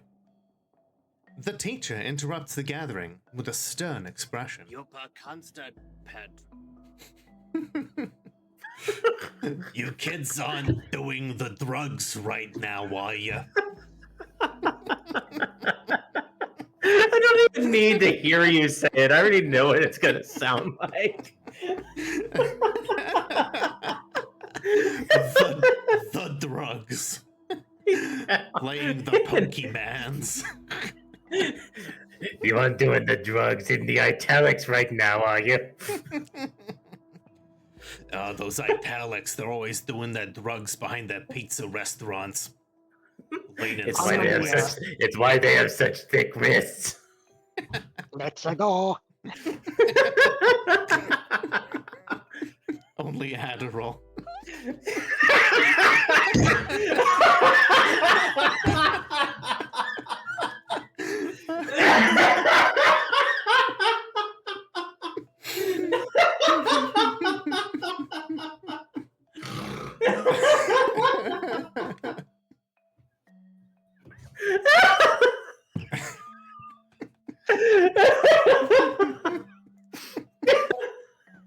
Oh my god.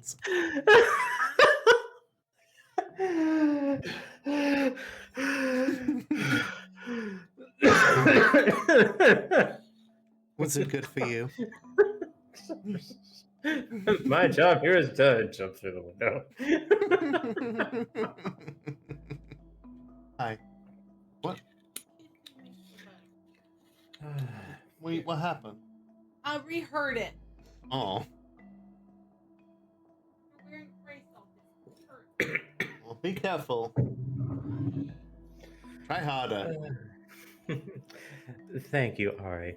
I'm glad that you do like my laugh. Just want to imagine that Kat is just casually motioning to Remy when the teacher brings this up. Yeah. Obtained knowledge. Drugs. You may be a damn dirty hippie, Juno, but even you should know this school disallows the devil's lettuce. Keep on the straight and narrow. I've got my eye on you, kid. Always watching Wazowski.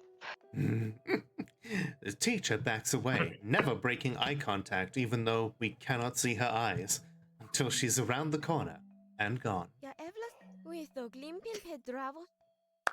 I really don't want to get suspended on my very first day of a new school. What about the angel's dust? Petrovic just... That's happened before. Once, yeah. But that wasn't my fault at all. My family van backfired in the parking lot and it caused an anti-shooter response. Oh, wow. So wait, you mean nothing happened?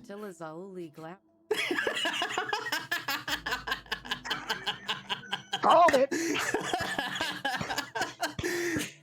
I was wondering why you were oddly quiet there, Lola. Because I'm not allowed to say it this time, because I've played through this multiple times already. I howled with laughter to myself as I ran through the alpha, being like, oh my god, Tooflow, this is literally one of the best jokes you've ever told. And it came to me completely naturally. I'm sure I would have said it if I hadn't played it before. I'm looking to say ACAB. Excellent. Thank you, Kuma. I appreciate it. We do love our lurkers, but thank you for making yourself known. Did you say this line or? I didn't say it formally. I said it informally. Meaning the cops milled around outside and did nothing. Yeah. Yeah. It got me twice. Once on this line. Once on this line. Siva, you are Ravlik Dornu, nibbling across the... Hey, don't worry. You'll fit in just fine here if you keep to the straight and narrow. First day of high school, you got branded weird by the football team because none of them were eating their chicken nuggets. And like, hey, you're gonna eat those. Gave you all 30 some of their chicken nuggets. Amazing. Snorful take Rom Kicker. Or at least pretend to be straight and narrow, if you catch my drift. Suno, Sevastopranik, Pupadona. Yeah, all they really care about is appearances. Head down and blend. Sona Aston Rel Moss Yib Rindley. And if we form an after-school activity club, that'll help us blend like a smoothie. So, we need a club that's completely wholesome, completely normal, maybe even a little boring. How about baking? We'll be the baking club. I can make bread, sort of, usually. Cake, cookies, breads of all kinds, pies and pastries. Sweet and fluffy and tasty and good. Like, the laugh put gunk in my throat. I can't do her voice now. Oh, no. Oh, look, the Baking? druggie is into Seriously? baking. Baking? Seriously? Kind of trad wife, ain't it? Nefto And yet, baking means bake sales. Bake sales mean cold, hard cash. Piles and piles of money for warm, soft baked goods. Petrova, Yupa Consta. Our anime club would only show G-rated shows until we graduated, and the president was like, "I don't technically go here anymore. We're watching Berserk and Cowboy Bebop today." Hell yeah. Oh, hell yeah. Excellent. Very based. Question. Do I get to sample the end product for free? My god. I was trying to find the original reaction, but no, it's fine. You can be our vice president in charge of taste testing. Sure, why not? And then make me cookies immediately. Put them in my face hole. Okay, but if we want to be an official school club, we're gonna need at least 4 members. Wonder if we can find another main character around here. And since 2 out of 3 of us are crap at home economics, we need another baker. Thank you, Stop. Cat's an animal in bed, as in, pet me and bring me food. Where would we find someone like that? Moving silently, Daniel joins the group from the sidelines where he was quietly observing. I can bake. My family owns the Good Fortune Grocery, and I know all of our traditional recipes.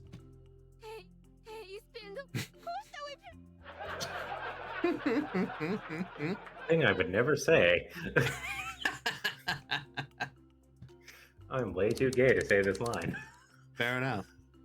Juno quickly pushes ahead of the others to welcome Daniel. Imagine liking boys, I know. You can bake? Like, bake a bunch of different things? Oh, definitely. It gets pretty busy during Lunar New Year, so I learned how to bake recipes from different areas. Lunar New Year, there's the giveaway. People want a slice of home. I like to set out plates of various free dishes at my family market for them. Daniel has cake, and he brought the buns too. For instance, I can make a I'm gonna do my best. Ban Bong Lan sponge cake? I don't know. If I mispronounce it, then, you know, I'm sorry.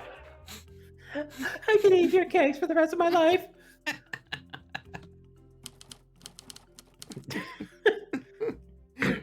Kat tugs her hood back up and offers the boy a highly suspicious look. She didn't mean bacon. Cause leptins. And who the hell are you, random, incredibly buff dude? Because I'm thinking you're with a sports team, and that means you really shouldn't be needing Juno's dough. Remy's subtle look of ace disgust. Ew. This appears to be some kind of mating ritual. I don't understand. And the cat's just repulsed because it's het. He's too normal.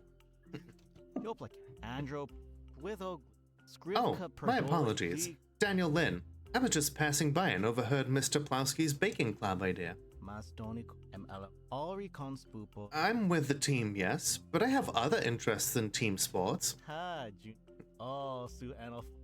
If it's okay with you, I'd like to join so I can share my recipes. But if you'd prefer I didn't. Suno, Pedrovish's Perlman, Suno. Really? And your teammates won't get pissy about you hanging with losers like us? I just want to share something I love. That's all. Yes, of course. Of course you can join the baking club. Isn't this great? 4 members. We're going to be an official club now. That one was me. Yeah, I had to stop and think about that one for a moment. I'm like, nope, that's Lola. A normal, wholesome, ordinary club that enjoys normal, wholesome, ordinary things. Everyone stares at her. Mm-hmm. Finally, everything's working out for me. New school, new friends, new beginnings. And then...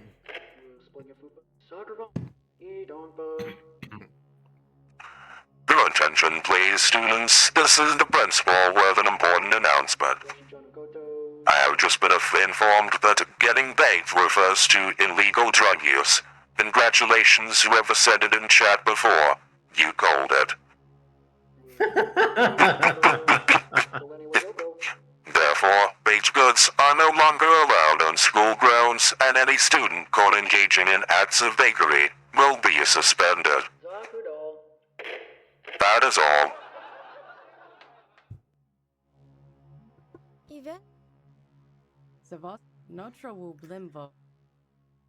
Oh well, it was fun for the 3 minutes it lasted. Okay, yeah, it was jaunty.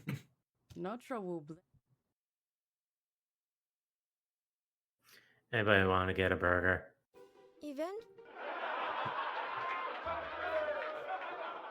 I'm just imagining the Home Improvement sound here. Doing a Hitchcock zoom and run by is not easy.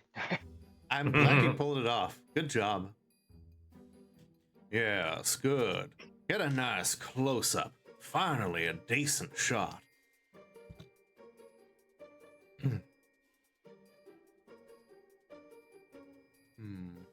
Yeah, I think we're pushing too hard here as the storyteller. Your part. Normally, I'd advise caution, yes. Don't permanently deal psychological damage to the cast. Valid crash out impending. I mean, yeah. But this is the A plot of our pilot episode, the dramatic turn. Without it, we have no stakes. Zip, after webco. Now, back to a wide shot for the end result. Done snort, but a leg. Juno, you... Is the background kind of melting? Juno is now at 85% panic. Juno begins breathing shallow and rapid, panic rising. I can't even have this. I can't have a normal, wholesome, ordinary anything. I mean, it's fine. We just have to find a different something else to... Juno's confidence has backfired. I was supposed to be here this time. I was in the corner. I was fucking with everyone and friends with everybody until I'm trying. I can't breathe. Oh, crap. Juno.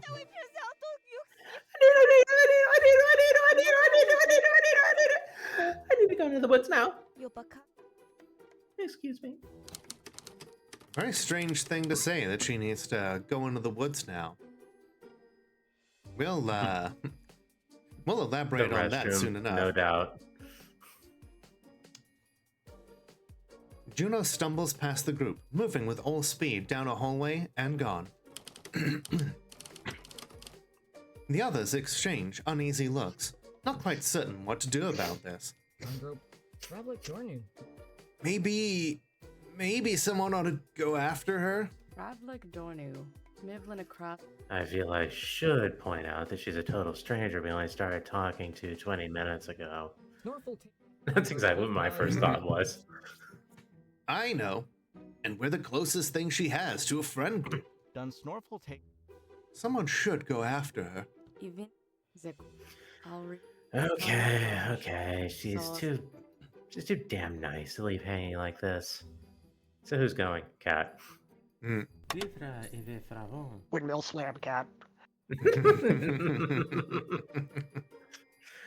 And now we can have the storyteller craft the next act of the A plot.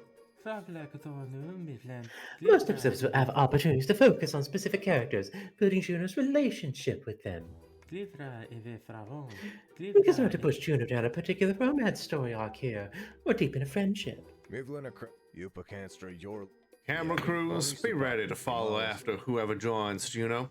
So, fearless storyteller, who's it gonna be? Don't think of this in terms of risk or failure. Whom do you want to deepen her bond with? Yeah, I kind of figured you would pick Cat. See, David Attenborough voice. Having met the ends of her patience, the member of the local queer pack retreats into the woods, never to return. Fascinating. Amazing. I have a little bit of an advantage when it comes to, doing Attenborough, of course. Well, the years... It's a raid. Hi there, Nemi. Thank you so much for the raid. For those who don't know me, my name is Lola, the world's only Molotov cocktail VTuber. I checked, and I am joined tonight by Fornea, and developer of this cool game here, Two Flower. Hey there. Hello. How was Marvel Rivals? Did you have some good matches? Thank you for doing the shout out there, Ari. Yeah, please go and head up Nemesis Ravebane there. Very, very lovely bean. Cool friend of mine that I met through Daffy to Saffy. And I've always enjoyed hanging out with them in the occasional game of 40k. You scrammed, you played your raid game. Well, I hope it was cathartic. I take it you play healer. Yes, we absolutely do need to play 40k again. You play all roles? Nice. Well, then I was technically correct. The best kind of correct.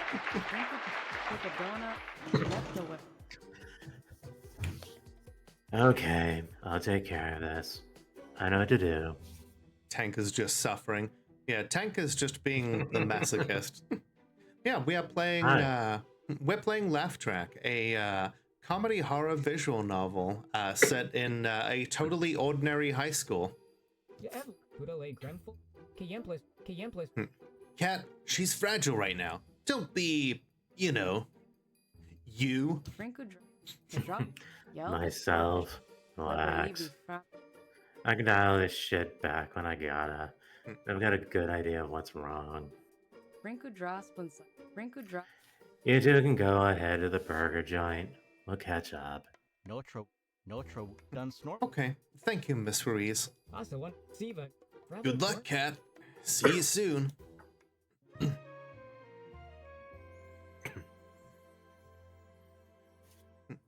All good, Sid. Take care of yourself first. Inside the gymnasium, Juno, lost in the building, keeps trying to find an unlocked door and failing. Oh dear. Okay, I can see that we've got consistency with the trophies in the back there. Mm-hmm. We've got the nunchucks for the cheerleaders, the shuttlecock on the golf tee, the thinker. We've got the hockey stick and the sports and the football. ball. Mm-hmm. The football. And there's only one visible locker room, and that is presumably for the men. I like how instead of a hoop over the basketball court, we have a field goal. It's for the sports ball. Writing the sports stuff was so fun. I can imagine. Also, like all of the dodgeballs in the caddy over there. Just every dodgeball ever. Mm-hmm. Where's the exit? How do I get out? I just keep getting in instead of out. Now that there should be, a clue that like this is very much a paper thin reality right here. I need to find fresh air and trees or I'll die. Let me out. Hey there, Paige. Love your face too, princess. Hey, Index.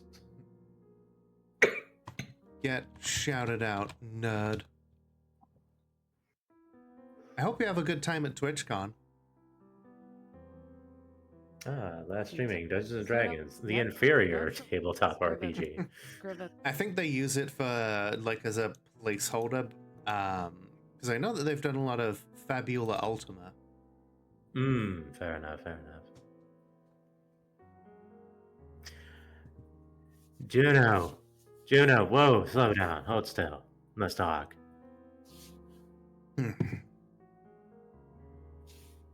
Pathfinder Path 2E. Hell yes. I'm in. Okay, I was going to say 3. One of them is Starfinder 2E, so technically only 2. Suddenly, but they share the system, so so strictly speaking, and my Starfinder character is a Pathfinder character who is out of time.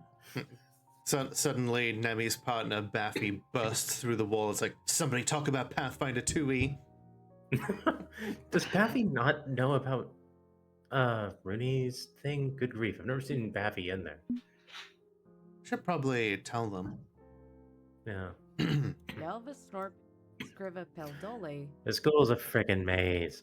You won't get anywhere by randomly running around like this. Nefto, So just stop. Hang on a minute, and we'll figure things out.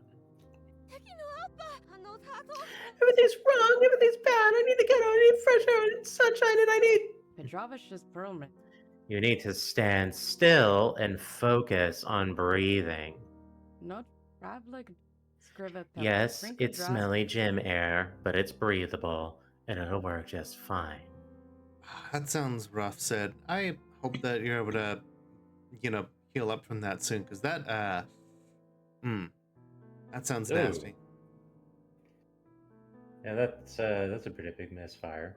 Mm-hmm. Yelp, not Sprinkle drop, river. Inhale, exhale, follow my lead. Inhale, exhale.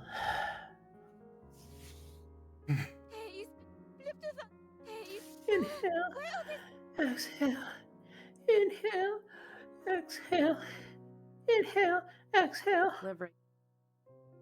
Slower. Inhale, exhale. Right. Okay. Panic attacks, huh? My old girlfriend had those. Nothing to be ashamed of. Do you have anything for them? Medication or therapy methods? Gonna help? I don't take medication. Big pharma are capitalist thugs selling pills that ruin your natural body energies. Yep, and so here is where we get to learn just how crunchy a set of hippies Juno's parents are. Mm-hmm.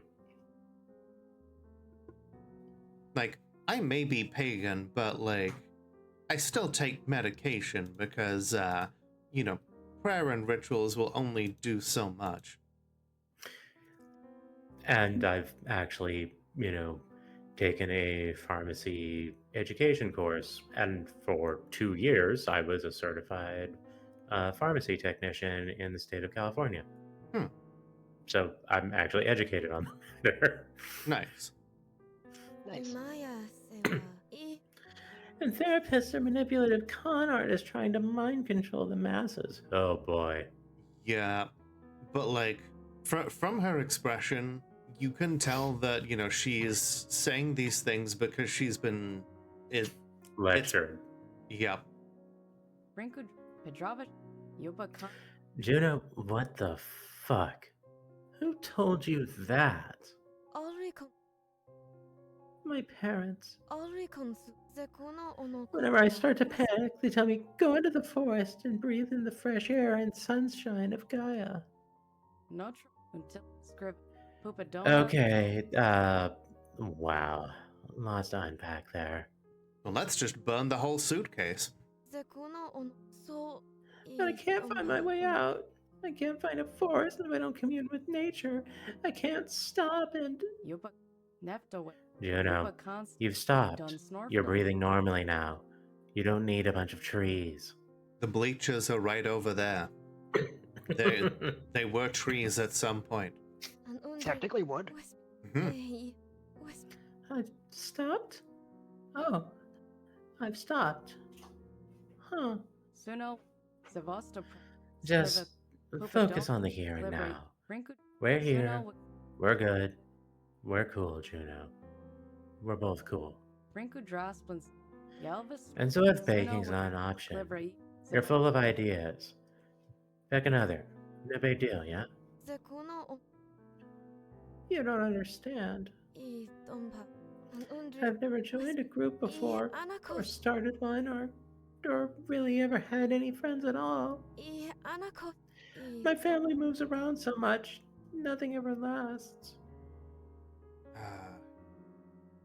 I know the beats that are coming, and I'm just inwardly.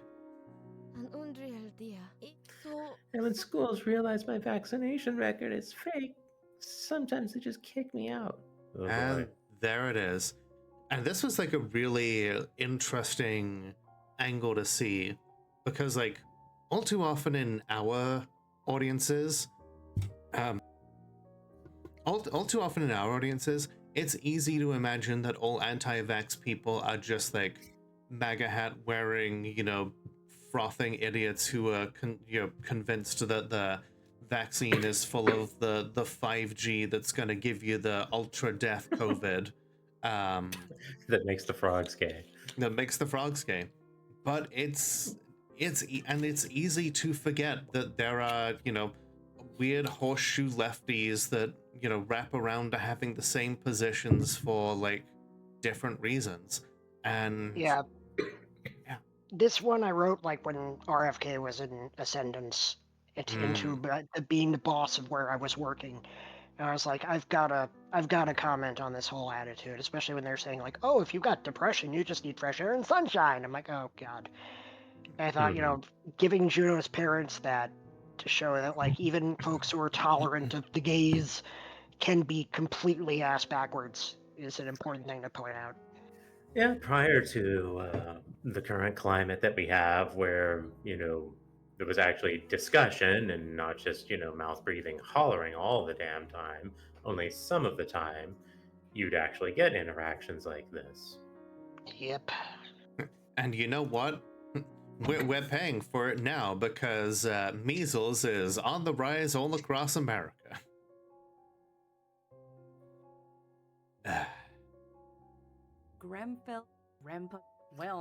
Unvaccinated? Let me guess, because of Big Pharma. Mother guy has given us beautiful and perfect bodies, and I'm not supposed to be afraid of her embrace. They talk all about how Big Pharma, makes money off of vaccines, but it's like, they really don't. The big money comes from you living long enough to buy the other drugs. Mm-hmm. Yeah. Okay, let's put that aside before my desire to stab your parents becomes overwhelming. This is why I wanted a cat. Mm-hmm. What's that? A visual artifact? Yeah. Resonant emotional callback like Juno's photo memories. Happens sometimes. Don't worry, they aren't literally seeing it. Look, Juno, I don't even try to make friends, usually. I never saw the point. Friends don't last, right? But I know in my heart that doesn't matter. For days or years, a friendship's worth having. It's better than being alone in the cold. Yeah, pretty big imagery that say that she is not just being metaphorical there. Mm-hmm.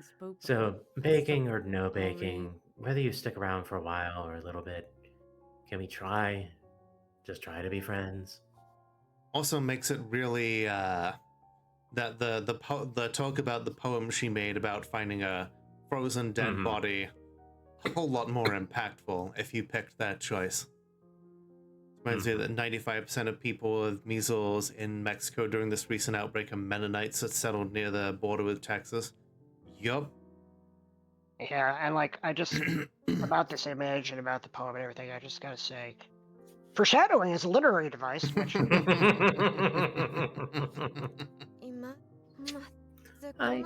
Yeah, I'd like to be friends. That is a sound redeem that you can play on my channel if you take a look at the panels, or if you're on a phone extension, you can do it that way.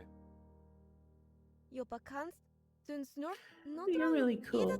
You're cool, and you're pretty, and you're very kind. Event drama. This is a prime drama moment. Should we push for some Juno Cat romantic tension? Foreshadowing is a literary device in which... Yes, that one, Sarah. 2 women? That's a bit... Don't. Just don't.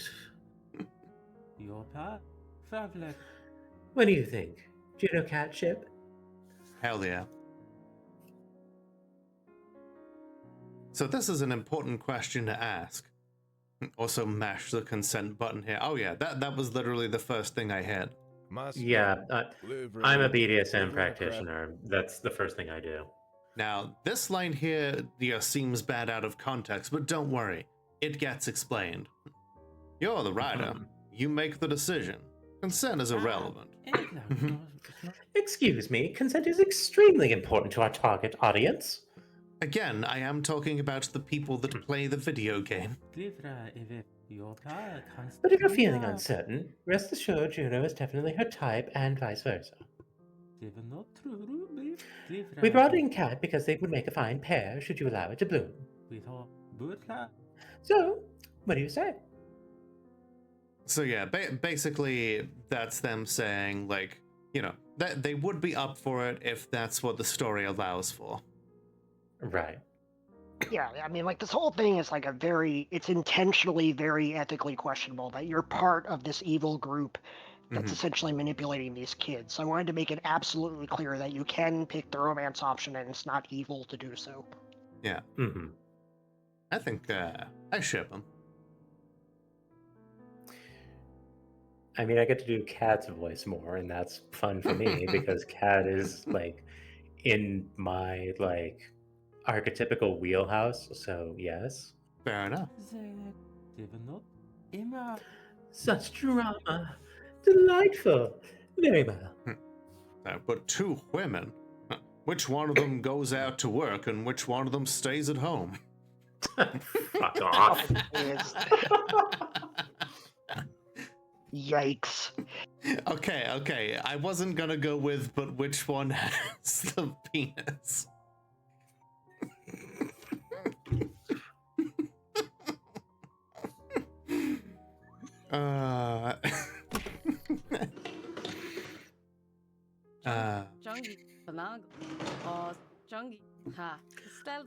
Cool, pretty, and kind. I'll take, like, 1.5 of those things while denying the rest. Oh hey, big vibes for, like, at least 20 of the 31 people in chat right now.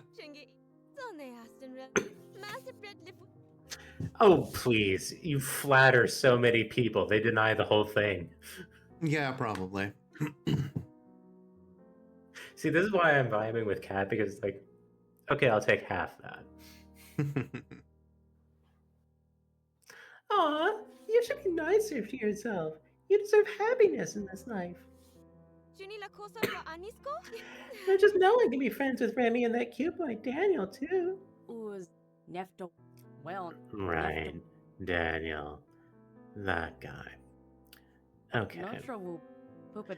So, if we're friends, can I let you in on a little secret? Okay. What is it? He's one of them heteros. Something's wrong here. I've been friends with Remy for years, right? But it also feels like I just met them today. The music here, you know, subtly changing and amping up. In my, like, in the very back of my head, me hearing the occasional Pond 5 from the, like, original, like, sample sounds. So the fun thing about the soundtrack here, like, I pieced it together from Pond 5 stock music, but it's like, I searched sitcom, and I got this weird wide range, like, some was like surf rock, some was 70s funk jams. I'm like, this doesn't, no. What I had to search was marimba. If I searched marimba, I was always served music that seemed consistently appropriate for a wacky, old-timey sitcom. Friends with the foreign exchange student for years. Yeah, Followed that thread. I was thinking about that. Hydrate and unshrimp? I will. Oh, so Fell hitting me with the deep lore over there.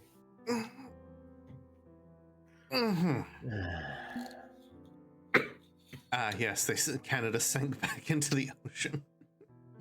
Not that part, but yeah. Okay. Scriva until Zauli Glavered. In this school? I know it inside out, but I could swear I've never been here before. Fabulous. Uh-oh. Until I remember living in a city, not the suburbs. Maybe from a dream, but it feels like a memory. Error. Superb. Cut to the next scene. Scriva Pel Glivra Evie Fravo. Something here stinks. I'm wondering if the four of us are actually... Actually what? I don't know what you mean. Everything is fine now, yes? And look at the expression on her glasses. Just, Pupa Scriva Peldol. Suno. Wait, why is everything getting all fuzzy? No, wait, stop, wait. I didn't click that. Consume, acquire, spend, stuff, thing, buy. It is a taboo.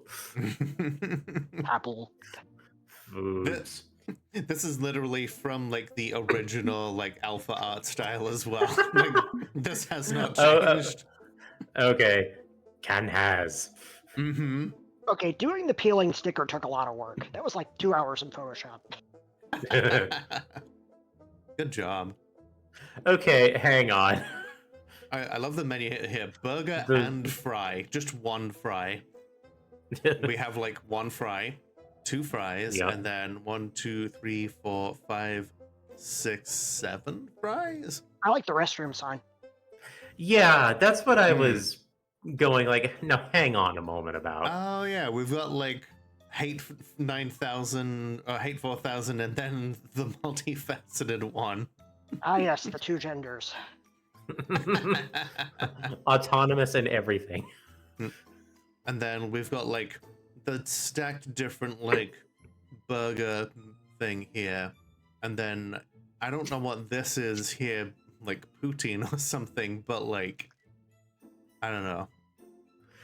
So I just have to comment because no one in the audience is actually going to notice this. The screen share keeps flickering back to the prior scene, which would like, if like I had to actually like look at your stream and then confirm that what I'm looking at is not actually what the game is doing, because I would completely believe that it is in fact just flashing back occasionally to the prior scene. Yeah, it's just Discord being wacky tonight. Seeing food in relation to ketchup reminds me of when Reagan tried to get ketchup classified as a red vegetable That's school lunch. literally why I did that. Yep. If you see something that is probably a reference to America's terrible education system, it's probably intentional. Burger place. Oh, good grief. Why are those props made with crayons, stickers, and cardboard? Ronald Reagan confirmed. I mean, Shadow over cyberspace. Saves budget. This studio is within a cosmic envelope of the Gigaverse that only exists because of our collective will. Are you seriously telling me that we can't have proper props given that we are masters of this reality? Do you have any concept of how much mental focus it takes to maintain all of that? We needed to cut corners where we can, wherever we can. Yeah, not coast. Besides, the perception filters are holding. They'll feel plenty real to the cast. We thought, Butla? Fine, get on with it. Remy and Daniel ponder their lunchtime choices. The three eyes and the toy sign just made me imagine the toy surrounded by three one-eyed men that watch you the entire time you go. Yeah, like it felt like more like you were being watched to me on a bathroom sign, which is like, oh dear. You're always being watched when you're part of the multifaceted one. Or trans. True. I'm not certain this is actually 2 all-beef patties with special sauce, lettuce, cheese, pickles, onions on a sesame bun. Snorful tape brom kit. It has the consistency of a fried hockey puck. Yopla cancer Jordan. Ivan Trauma. Why do you even eat here? This food is terrible for you. Also, apparently this is a reference to a McDonald's commercial back in the Yeah, day. they just like recite it out high speed like 3 or 4 times in the same commercial to really drive it home. Okay. See, this is why when I first was reading through this, I'm like, I feel like there's a comma or an and missing here, and then it was like, no, this is a specific reference that I didn't get. It's economical and American. I'm trying to embrace the American dream. Diabetes.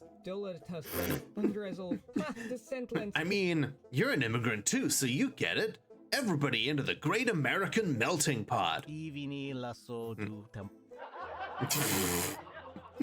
I'm pretty sure this food is what's left after you pour out that melting pot. I don't want to lose who I am in some great melting pot. I'm proud of where it came from. Yeah, I mean, I'm proud to be a Canadian myself. I certainly flaunt it a lot. I'm trying to fit in, you know? Stranger in a strange land. I know. I know the looks I get sometimes. I hear the names they call me. Getting too sad. Let's hurry this along. Did you like that? Mm-hmm. It fits. Guess I'm lucky. Even non-binary, I blend in better than most. Got some privilege I gotta keep in check. Aiming high, sticking to my ambitions. But I tend to break the things I have to fix. I make messes. So I can never quite close the gap, no matter how hard I try. We're back! Yeah, we had a good talk. Juno isn't going to explode now. Now just think of the new season of Gumball about the one rich burger owns all the food provenance and ends with the most obvious eat the rich instead. Based. Yum. Cat won't remember. Actually, weren't we talking about something else at the end there? I can't recall exactly.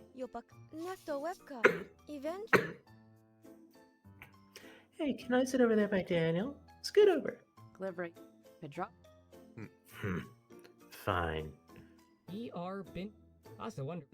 I'll go throw out our garbage and our food, which is pretty much also garbage. Be right back.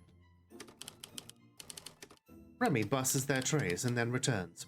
Everybody shuffles seats to make room for the 2 newcomers. So, how are y'all feeling? About, I don't know, friendships, baking, clubs, continued existence being a hellscape, that sort of thing. I want us all to be friends, even if we really have no reason to be. But only if our good idea for a club is now illegal. But if our only good idea for a club is now illegal, well, what do we do? Awesome. Tear it all down, atom by atom, quark by quark, shred it, and stop them from interfering from time and time and time again, and... Boy, I sure wonder what the hell that was, right? You know, a completely new Okay, I character see who's- what the hell's going on now. Don't even worry about it. It's fine. Everything's fine. Completely. Must be a bug.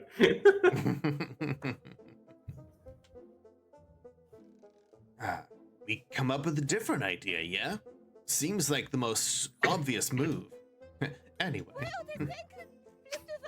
And how it gets shot down again? Risk everything collapsing? I know that sounds silly, but I've got a track record. It's hard to assume the best outcome when the worst keeps happening. So, I think what I'm trying to say is... This is it. The resolution. The lesson learned. The ultimate takeaway from the conflict. Hey there, Tyrus. How you doing? Feel like I haven't been here in too long?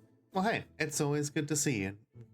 No matter how long we've all been away for, you know? Sometimes life is like that, you know? We all move in elliptical orbits around one another and occasionally just share each other's space now and again.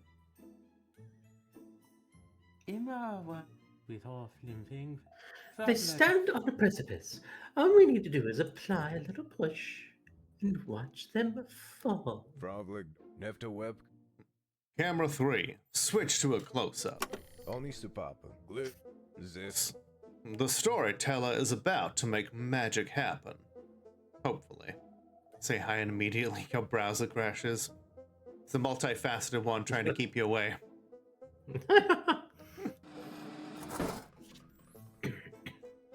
Well, you gonna max out the ratings, or? I feel like we have to because it's a teachable moment for the audience as well as our characters. We're also still, you know, under the intense scrutiny of the director right now. So if we're going to be able to have any leeway to operate, we need to not be observed so closely in the future. Mm-hmm. Subterfuge, I like it.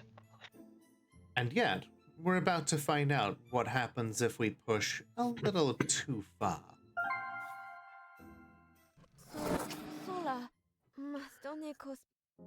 The world's not going to let us have what we want. And we can't fight back against the world. If her parents are hyper hippies that don't believe in anything that's related to farm or industry, are her glasses crystals or consistent of vibes? Yeah, like, does she get her parent? Yeah, does she fashion her own glasses? I don't know. I'm not gonna let big opticians. So, like, glasses making is a craft that goes back to like BC. Yeah. They probably are not going to be too concerned about that one. Probably gets a free pass, like chiropractors, even though they're not real doctors. Don't get me started. Okay, I won't. We're just kids. They hold all the cards and deal them out however they want. We don't get a say in that. I still want to be friends. I think we can still be friends. But we have to be realistic. It's going to be difficult. And we have to get through that difficulty together. We just have to put up with it all, push through it as best we can until we graduate. What a weird line for our audience to laugh at, unless our audience isn't human.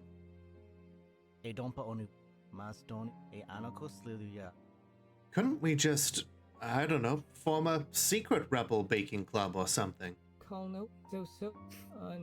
I guess, but what's the point? Everything's aligned against us. Juno's right.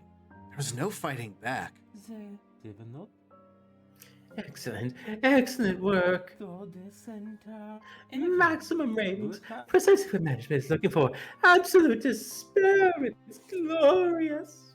What an easy game. All you have to do is just keep picking the light bulbs and you're good. You just win the game. Experiment success. We can roll out to test markets. Begin a new aeon of chaos and despair. You know what? Beautiful cut in of like a hard cut to the music. And the new tune starts building up. Mm-hmm. I really like this piece. Error. Fuck this. This is too goddamn much. They're jerking our strings, jerking us around, doing everything they can to break us. Interesting, the scene is different if you do full ratings. That's why I did it. And I'm done with it. I was done with it then, and I'm done with it now. She remembers what she was before. None of this is real. We're not real. We're dead. This is hell. Maybe this is the bad place. What? It's too much. It's too much. It's too much. Why does this keep happening? Why do I always get pushed out every time I think I found something wonderful? I can't take it. I can't take any more of this. Nefta Webco. Oh, fuck. I think we found their breaking point. Error. Cognitive awareness error. Screw this. I want out. If this is the American dream, send my ass back to Canada. What even is this place? It's fake. It's flat. None of this is real. It's not real. None of it is real. And the four of us are dying. Cut! End the recording now!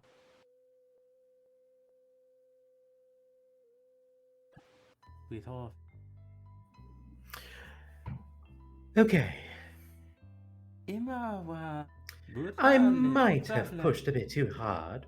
This could possibly be my fault, to a degree. Who's? Really? You think? Wow, what was that cut from this very normal show? Of course it's your fault. You wanted to juice the ratings as far as they could go and push those brats too hard. There are tolerance limits. If we break the cast members completely, then they're just broken.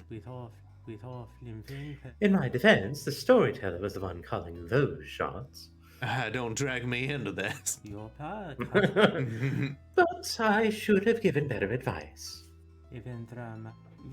We still need high ratings, but if we maximize the misery, the show may get cancelled. This is where the tutorializing wraps itself up, saying, hey, don't max it out one way or another, or everything falls apart. Yeah, if you go 0 ratings, they're like, hang on a minute. They have like enough confidence to break out, as opposed to being so broken that they break out. Mm-hmm. You have to thread the needle real fine in this game. And we get axed with a literal f***ing axe.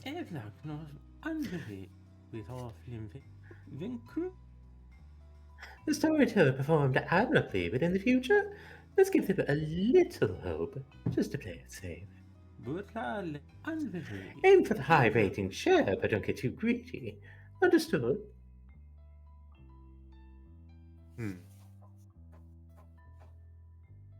What'll it be? Storyteller suggests a low ratings approach to show mercy. I wouldn't recommend it.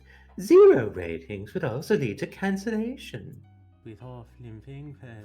But if they're merely low without hitting rock bottom, yes, management could accept that. Just don't get us fired, please. Or killed. Or both. I still have faith in the project. I know we can get that.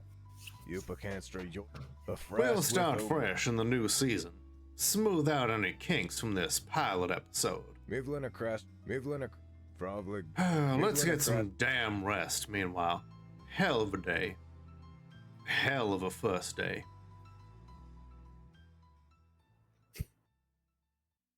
This isn't a TV show. It's a torture chamber. Wow. For someone who's outside to be able to look this, in from this far in, you must have some real far sight. And the show Shut has a up. lot go on. I'm broadcasting the signal directly and privately to you alone. I'm an outsider. It's difficult to get a private word with you, considering you're a part of management. Also known as the Many-Faceted One, a cosmic horror of monstrous minds in cruel harmony. I'm afraid you're a part of that nightmare entity. Look at your false flesh and know the truth. Nefta webka Cliffra. But I've been studying your history and... Wait, what happened to my voice? Even Nefta web. Iris, can you boost the signal? Can she still understand me? So, yeah, this version of Farsight has an iris too. Okay, somehow you're understanding this. I better get hurry before we lose our connection. Grandpa Briville's I've been studying your history. I think I have a good understanding of how you ended up like this. You had hopes and dreams, vast ambitions, management used that to manipulate you. You tried to influence management, trying to encourage equality and empathy, but that's not who they are. You became part of this vast cosmic entity. But hindsight is 20/20, and regret burns forever. I'm sorry. You don't deserve this fate, and I wish I could save you, but I can't. It's too late to pull you free. What I can do is save these kids. I can spirit them away to a reality where they can be happy. I know I'm asking a lot. You embrace their ways and accepted all gifts given. But I'm hoping that the torch of these 4 children is a bridge too far. I'm hoping you won't allow it. If you betray management, we can save them. If you have any doubts, look inward. Find the eyes behind your eyes and ask them what you should do. And it's a good thing that this place doesn't have 4 walls. We demolished the 4th wall and then built it back up behind you. Who are you? You seem very familiar. What do you mean, the eyes behind my eyes? One who looks between the window blinds, peeking from your world into another. They sit in the back of our minds, influencing us, sometimes for good, sometimes for ill. Sometimes they rewind the flow of events, just to see how the game plays out from different angles. I'm hoping you'll be willing to hear me out and play my angle. Have a good night, Ari. Enjoy your ASMR. Take it easy, Ari. So if you care for Juno, Kat, Remy, and Daniel, here's what you need to do. Keep the ratings low. Avoid a 0, but make sure you aim for low ratings. I'm digging an escape tunnel, so to speak. A reality shift engine. It's experimental, but it should work. Problem is, an unstable mind results in an unstable signal, and I need a signal solid, and I need a solid signal log. Low ratings will give them a time for self-reflection and emotional healing while I prepare. If we can ease them through this without deepening their wounds, I can help them find a better tomorrow. For now, I need to go before management tracks my signal. We'll talk again soon. And now we have our true incentive to keep the ratings low. I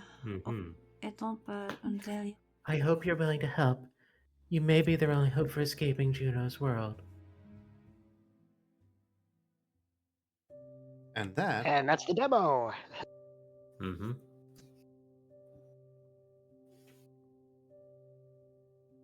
high ratings finish. Mm-hmm. So, Laugh Track releases January 13th, 2026. So, And one hamster. So yeah, this is the demo. And yeah, the game, yeah, the regular game is also going to be released for free. Presumably there'll be some way on Steam to do like a little dev support or like something like that. Yeah. There's going to be a donation DLC, which just adds a sticker to the opening page, just like Shadow over Cyberspace had. And if you can't wait until January, you can pay $5 into our Patreon now and get access to a 95% complete beta. Can't stream it, but you can play it. But first and foremost, give some money to our two fine hosts here before you give it to me. Thank you. And observe the hamster that is not piloting a mech this time at the bottom of the screen. But yeah, thank you for sharing this with us. This has been delightful, and remember, of course, everybody to please support Fornea, and feel free to support me. And when the game comes out, pay what you want on itch.io, presumably, or get the supporter pack on Steam, because those donations help to pay for the game. It comes from Patreon dollars, it comes from people buying the other games. That all helps fund the free games that come out now. Yeah, I am officially on disability retirement from my day job, but I am comfortable, so I am able to do this. I'm trying to leverage what I've got in terms of privilege to make these games and just give them to people so that they can enjoy them and they can say something. Like, I want my games to say something about the world we live in. It is no coincidence that there are tons of, like, how the hell do you survive in a Trump world type references in this game, even though I never actually used the man's name, because it's very much just about a vibe, about how you endure in a world like this. But I want these games to have some importance and some meaning, and therefore I'm just releasing them for free, and your support helps offset the costs of doing that. You heard it here, folks. So like in my head, I'm like already like okay, I know the like this episode, but like I also know that we cannot do that for a little while yet. But hey, I guess next week we'll go back to City of Angles, and maybe we'll learn a little bit more about what the number 23 means in all of this before we can fully get to Laugh Track. You might. Two Flower. Yes. Why didn't you really have a target release date of the 23rd? I felt 13 was unlucky enough. I see. Let's see. The 23rd of January would be a Tuesday, so it wouldn't matter anyway. Let's see. So it's maintenance day. Absolutely unlucky if you're trying to do anything on Steam. Yep. The 23rd would be a Friday, but yeah. But yeah, thank you very much. Both. Yeah, I understand it's probably late for you, so go ahead and get yourself some rest, and thank you for joining us. All right, thank you both. I really appreciate you hosting me. I really appreciate you supporting the games, and I'm very thankful to your audience for supporting them and supporting you. Thank you all. I will be seeing you next time. It's been an honor. Rest well. Thanks for being here. Alrighty. This has been great. I've been looking forward to streaming this so much. Like, it is like, yeah, there's a weird, like, different kind of thrill in like having the foresight and knowing what I do, but also knowing that I don't remember everything. Like, there will still be plenty of chances for this game to surprise both of us. We're kind of in that sense a little bit on the opposite end of how things went for the Hopeful. Definitely.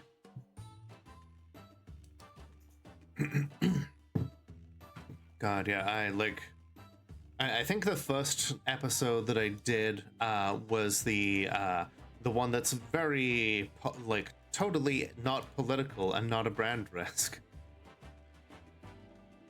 But yeah, there'll be chances to get like high ratings or low ratings, and there will be different endings that come as a result of our choices.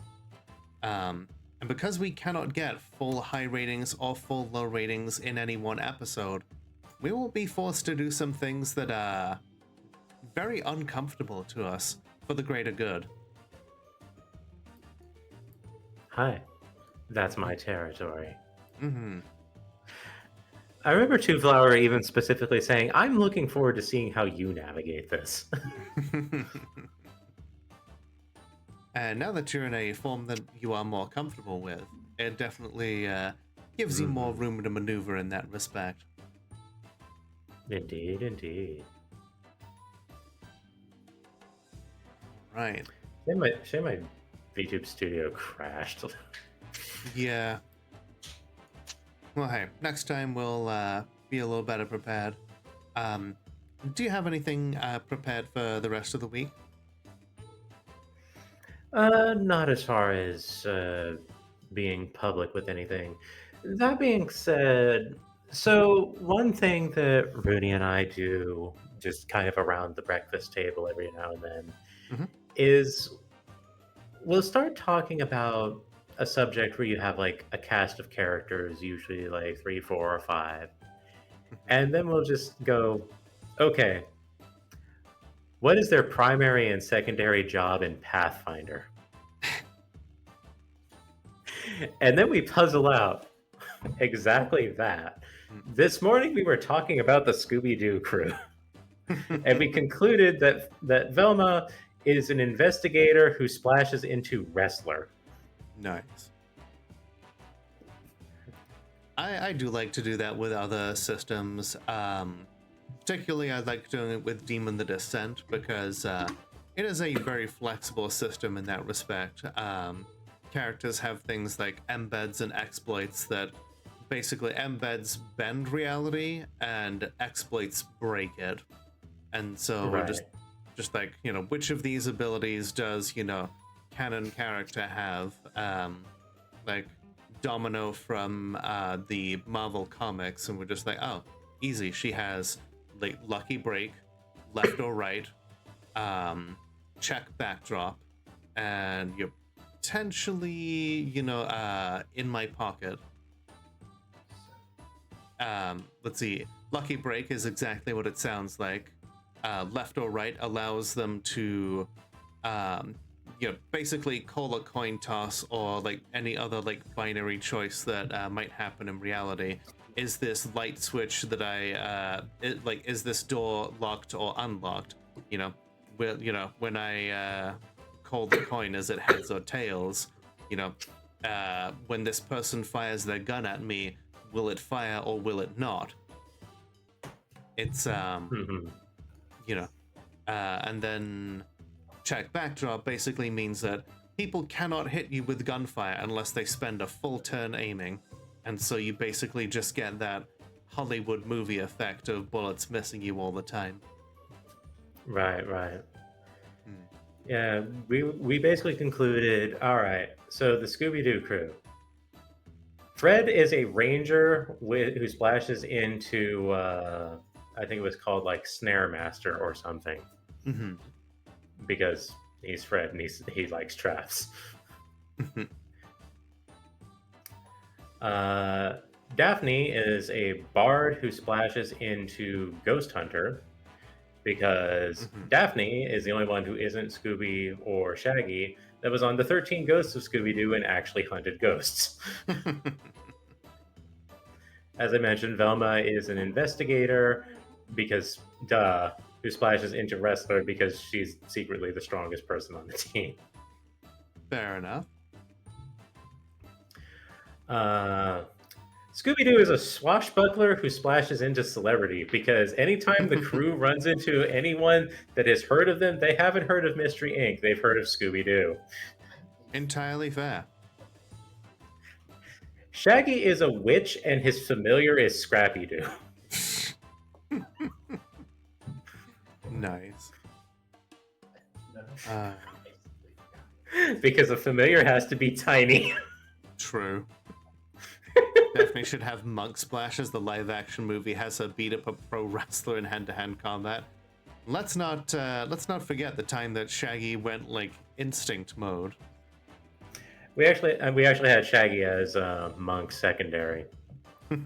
More for the fact that unarmored dodging is very clearly Monk territory than anything else. Very much. Well, hey, I think I'm gonna go raid. Hang on, I have to address something. Not with improved familiar. Are you going to look me in the eye and tell me that Scrappy Doo is an improved familiar? I would imply that Scrappy Doo is in fact useful in some way.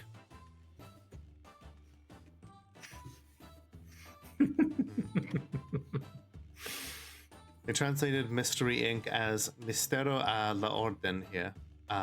Scrappy is an imp. True. Anyhow, go ahead. But yeah. Oh wait, no, hang on. Don't go ahead. I'm sorry. Getting back to the reason I was talking about this, we've been thinking about maybe like when we start to get on that, we'll like be like, okay, hang on, pencil down that first one. That's our starting point. Let's do it later. So that might be a thing where we stream together in the future on her channel. Excellent. Way to bring it back around. Oh yes, completely smooth and great. Thank you for watching, everybody. Please be sure to click all those cool buttons like the like button, the subscribe button, and check out any other videos on my channel that you like. And please feel free to hit up my Twitch, give me a follow, and let me know that you came from YouTube. Thank you for watching, and once again, remember that the world is only as dark as we allow it to be.